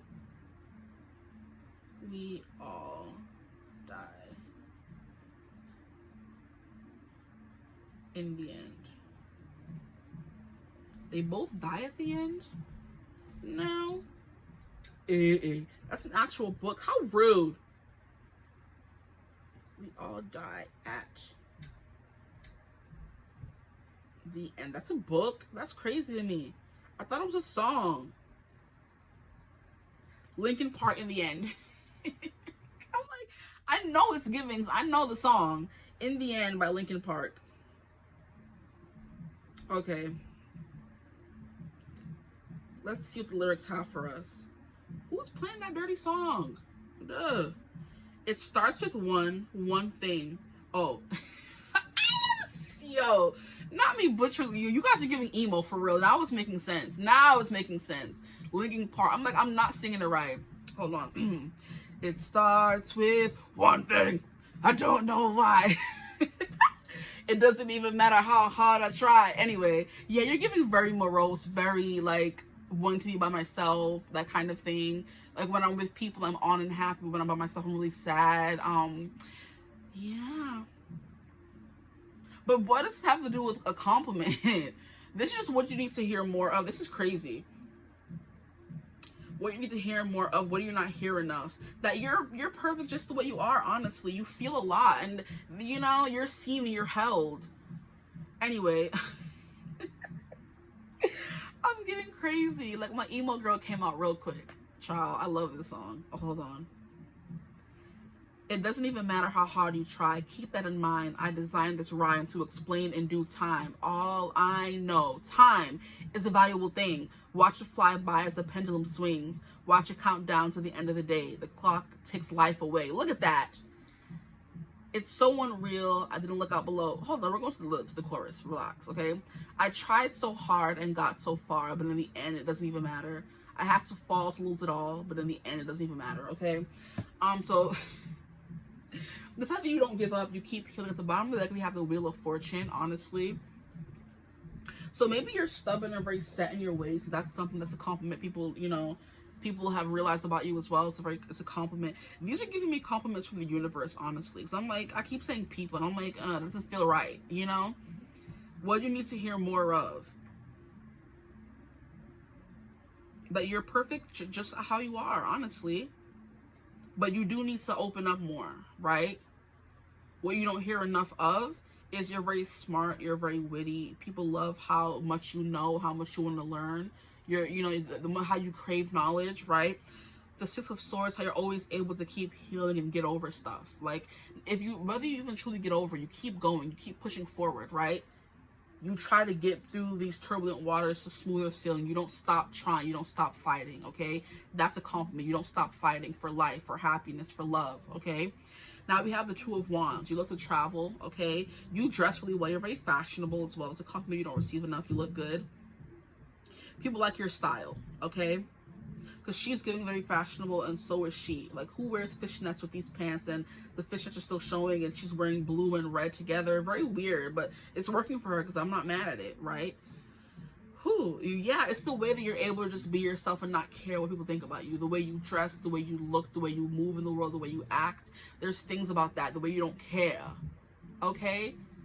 The way other people care to dress like this and want to look good. You just do whatever you want to do. That's it. That's life, you know? And that's a compliment from the universe right there. But the Lovers is like,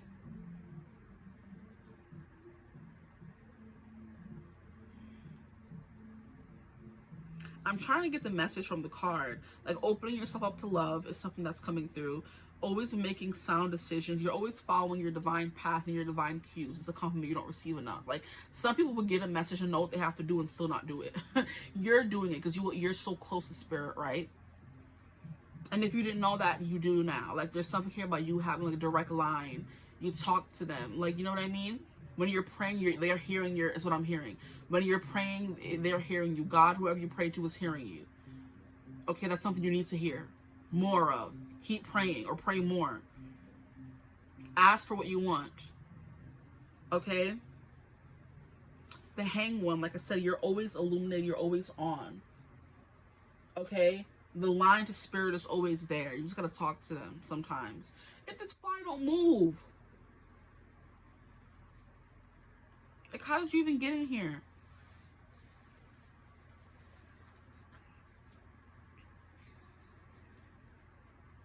And I love how the Wheel of Fortune is coming out, and it's like following your divine path, your divine destiny, your divine cues. I'm hearing being a savior. Maybe you have a savior complex and people don't thank you enough for all the things you do for them. Or maybe they never did, which is why you kind of turned yourself off one day, is what I'm hearing.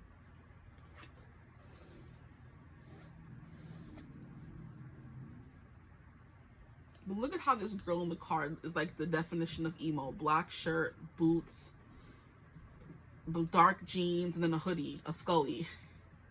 That's giving. That's a compliment people don't give you enough. Your alternative style, your how you sit so beautifully in those emotions, and you like, sometimes they overtake you, sometimes they don't. It's hard to be someone who feels a lot. It's hard. It's not easy. But you make it look good, right? Okay, what else is coming through for you guys? And then at the bottom of that, we have the freaking Hierophant, then we have the World, then we have the King of Cups. Yeah, so you feel very deeply. You're also a really good friend, because under that, we have the Three of Cups, right? So we have these cards coming out as well. We have the Hierophant, okay? You're very decisive, and there's something here, like I said, about you being very connected to spirit. You already know what they're going to say. You receive messages very well, okay? Very tuned in, very tapped in kind of individual. There's something here about you taking care of others, right? That could be a job you've been given by spirit, which is the Hierophant energy, honestly. Not me showing the world. Like, I wish these cards would stop with their beetle crap. You don't take anyone's BS. You'll definitely call somebody out. It's also something you don't get called out enough on. Having very close friends and keeping very close friendships. All of them are very stylish in this card here as well. So that's definitely coming through for you guys. I just keep hearing, one word, I don't know why. Maybe you have like gravelly voices. Maybe you know how to headbang. Maybe people love how you feel so much and you kind of give in to your feelings, you know? Because people who are emo are more than just that. They really like feel very deeply and they don't run away from their feelings. You know what I mean? They're in there crying in the club, right? So in the club, y'all fan, okay? It's giving my best friend how she feels things, and when she wants to cry, she cries and has no shame about it. We were at emo night a few weeks ago and she was like crying. What was the song they were playing? It might have been In the End, which is very funny. We were at an emo night in the city, and I was just like, I needed that release as well. I was like, you know, headbanging, I was going in, right? And I looked over and she's crying, and I'm like, what's wrong? And I'm just holding her, I'm holding her hand, we're headbanging together, screaming the song out, and that's just life sometimes, right? You gotta feel it, breathe through it, and then let it go. That's King of Cups coming through. You don't run away from feelings, honestly, and that's beautiful. That's a compliment, right? Oh, this is so sweet. I was like, where's this going? I wasn't too sure for a second there. Three of Cups, maybe you drink a lot and you can drink people under the table, is a compliment that people want to give you as well. You can hold your liquor, right? You can feel such immense pain and keep moving. How you still have a smile for people. How you're still very friendly and open. You do know how to dress really well, right? And fishnets are coming through. Heels are coming through. They're all giving looks. So maybe your friend group is also something that's coming through. You have a very tight-knit friend group. Some of your friends haven't moved on with you. Some of you have friends who have been there from the beginning. Like me and my friend, we headbanged in the club, right? She crying, I'm holding her hand, we together. You know what I mean? How you feel like so connected with people at emo night, right? Everybody there, you know, has big emotions and big feelings. You could just like make friends. You made also another friend there, which is funny because it's giving Three of Cups. You made a friend there. And I was like, girl, you here by yourself? She's like, yeah. I'm like, why? She's like, oh, because my friends they don't like into emo music. I'm like, girl, we got you. Come hang out with us for the rest of the night. And we were just sitting there headbanging the emo music and singing along, right? That's coming through.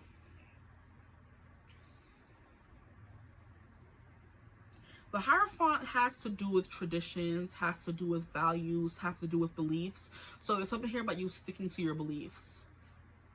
And that is also like, I mean, I feel like I said that in some kind of way, because in the beginning I was like, oh, you don't let people sway your decisions, you are who you are kind of vibes, you know? We're dancing like we're dumb, dumb, dumb, dumb, dumb, dumb. Our bodies going numb, numb, numb, numb, numb, numb. I said we'll be forever young, young, young, young, young, young. What? You know we're superstars, we are who we are. You're able to live in the moment and have fun, child. What's coming through, a compliment coming through for you. How you're always able, like I said, open yourself up to love. The love of friendship, the love of people, the love of kids, the love of family, the love of, you know, whatever. You're a lover girl, lover boy vibe, okay? And then we have the world coming through here. So there's something here about being in the spotlight. You get a lot of attention, maybe. That's a compliment. People like seeing you. You're a very popular person, is what I'm getting. And I feel like most Aquarius people are. And it's funny because my best friend's Aquarius rising. So maybe you're an Aquarius rising as well. People love your very quirky personality. They love the friendships you have with people. Those are compliments you're getting from people that you're able to build and hold and carry on long-term connections with people.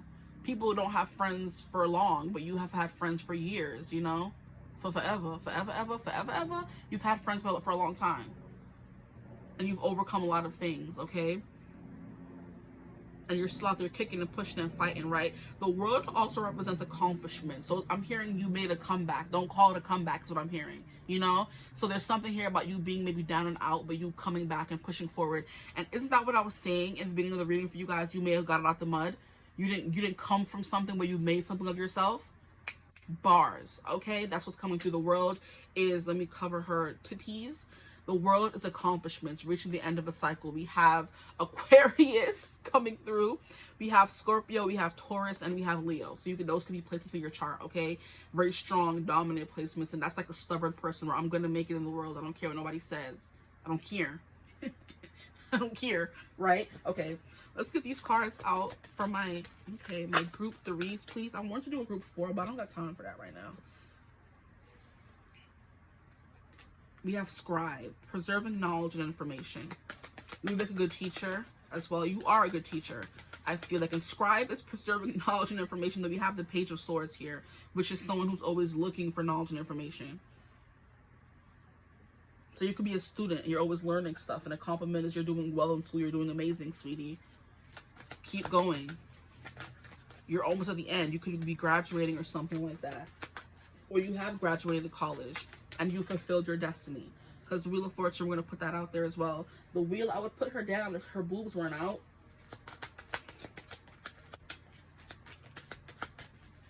That's funny. I want to say something about that, but I'm not going to. Your boobs could always be out. We have mother. Ooh, beautiful. Nurturance, patience, unconditional love, joy in giving birth to life. So you were a born mother is what's coming through. You could work really well with kids is what's coming through as well. Kids love you. You love them. That's that lover's energy coming through. You're always willing to spread love and give love, right?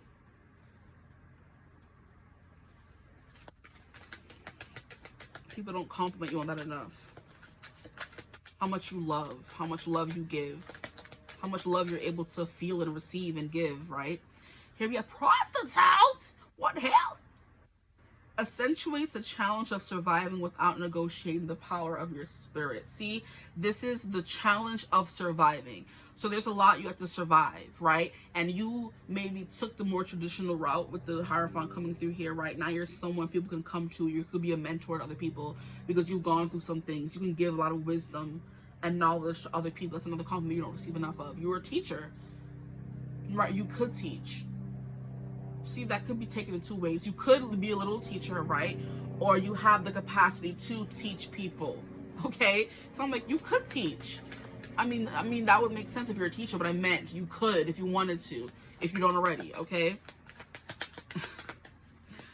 What compliments do they not receive enough of? You're a great teacher. You're a great writer. With the scribe coming through here. You're very smart and very intelligent. You can hold on to a lot of information, and that's the Aquarius in you. You're smarter than people give you credit for. Okay, that's what I'm hearing specifically. We have lover. What? We have lover. The lover is that we have lover. Great passion and devotion. Unbridled appreciation of someone or something. So you have a lot of people in your life that love you. Okay? That's a compliment you don't receive enough. You don't hear I love you enough. I'm proud of you enough. You don't hear all that enough. Like I said, you're hearing it right now from me. I'm proud of you. You're doing amazing, sweetie. Your family's proud of you. The people in your life are proud of you, whether they say it or not, okay? Now we have Don Juan. Are you a flirt? It's giving sexy, right? I'm hearing naughty by nature, so you can be naughty by nature. Naughty by nature is an actual group, but that the group is coming through, but also, you know, naughty by nature. Okay, now we have Don Juan. Spotlights your positive, seductive qualities, okay? So you're a seductress or a seducer, okay? Don Juan or a seductress, right? Don Juan is the equivalent of femme fatale, right? And then we have child eternal, your eternal optimism. I do feel like the reason why you resonate with children so strongly, if you do, if you're a teacher for children, is because you're a child at heart yourself. And that's something that kids are, of course, attracted to. Hold on. Naughty by nature. I'm trying to figure out their songs. There's a song by them that's like really popular. OPP. You know what OPP? Yeah, you know me. Maybe not you're an op. I'm not saying you're an op, but you always go. How can I describe this properly? You're unlike anyone else. You're very eccentric. You're very unique, and that's not a compliment you receive enough. You've derived your own path, right? You haven't followed what everyone wants you to do. You've made your own path. Okay. But OPP is like an op, other people's property. Maybe people think you're their property, but you're really not. And the fact that you like made your own path or branched out on your own and learned to, you know, struggle or, you know, juggle the harsh, sad emotions with the big happy ones. You've able to become like someone who's able to experience both and deal with both and still keep it pushing in life. Is a compliment. The fact that you've been able to, like I said, branch your own path and do your own thing, no matter if it's taking longer or shorter than other people's. You're still winning. You're still doing what you need to be done. You're doing what needs to be done, right? You're still accomplishing, okay? You're still persevering. Is something that's coming through as well. Those are compliments you don't hear enough, okay? Child eternal, determination to remain young in body, mind, and spirit, ability to see things with fresh eyes, right? I'm also hearing seeing things from other people's perspectives as well. Okay, you have like a very carefree view of life where it's not about work or how much you've accumulated. It's about how you treat people and who you are as a person. And that's something that's very special because it's not everybody, honestly. And that's a compliment you need to hear. Okay, you're not like everyone else. You're very unique, like I said. Yeah, but you're an op to what everyone else wants you to do, and what everyone else does, you want to do the opposite. And that's what a compliment you need to hear. That's something that you need to know, that keep doing that. Keep being your own, your unique self. We need that in the world, okay? We don't want a bunch of people who look the same. We don't want a bunch of people of that Squidward city in the one episode of SpongeBob where he was sick of how to live next to SpongeBob and Patrick, so he went to go live in the community where they would wake up and do the same thing every day kind of energy, and he got sick of it at the end of the day. You don't want to be that community of squids. Okay, you want to be the SpongeBob and Patrick, just taking life as it comes, being happy, carefree. Sometimes you may not know everything, but you're still willing to still do stuff and jump in. You know what I mean? To admit you don't know nothing and ask a question is also coming through for you guys, right? So steady accomplishments. A compliment being set in your ways and not wavering, okay? But I'm going to leave your reading right here. I don't want to keep talking too much. I hope it resonated. If it did, feel free to like, comment, and subscribe. Join the tribe. We'd love to have you. If you would ever like to book a personal reading with me, you could always get in contact with me using my email in the description box below. But I hope you're having a beautiful, wonderful day whenever you're watching this reading. And as always, I will see you gorgeous people in the next one. Mwah. Bye.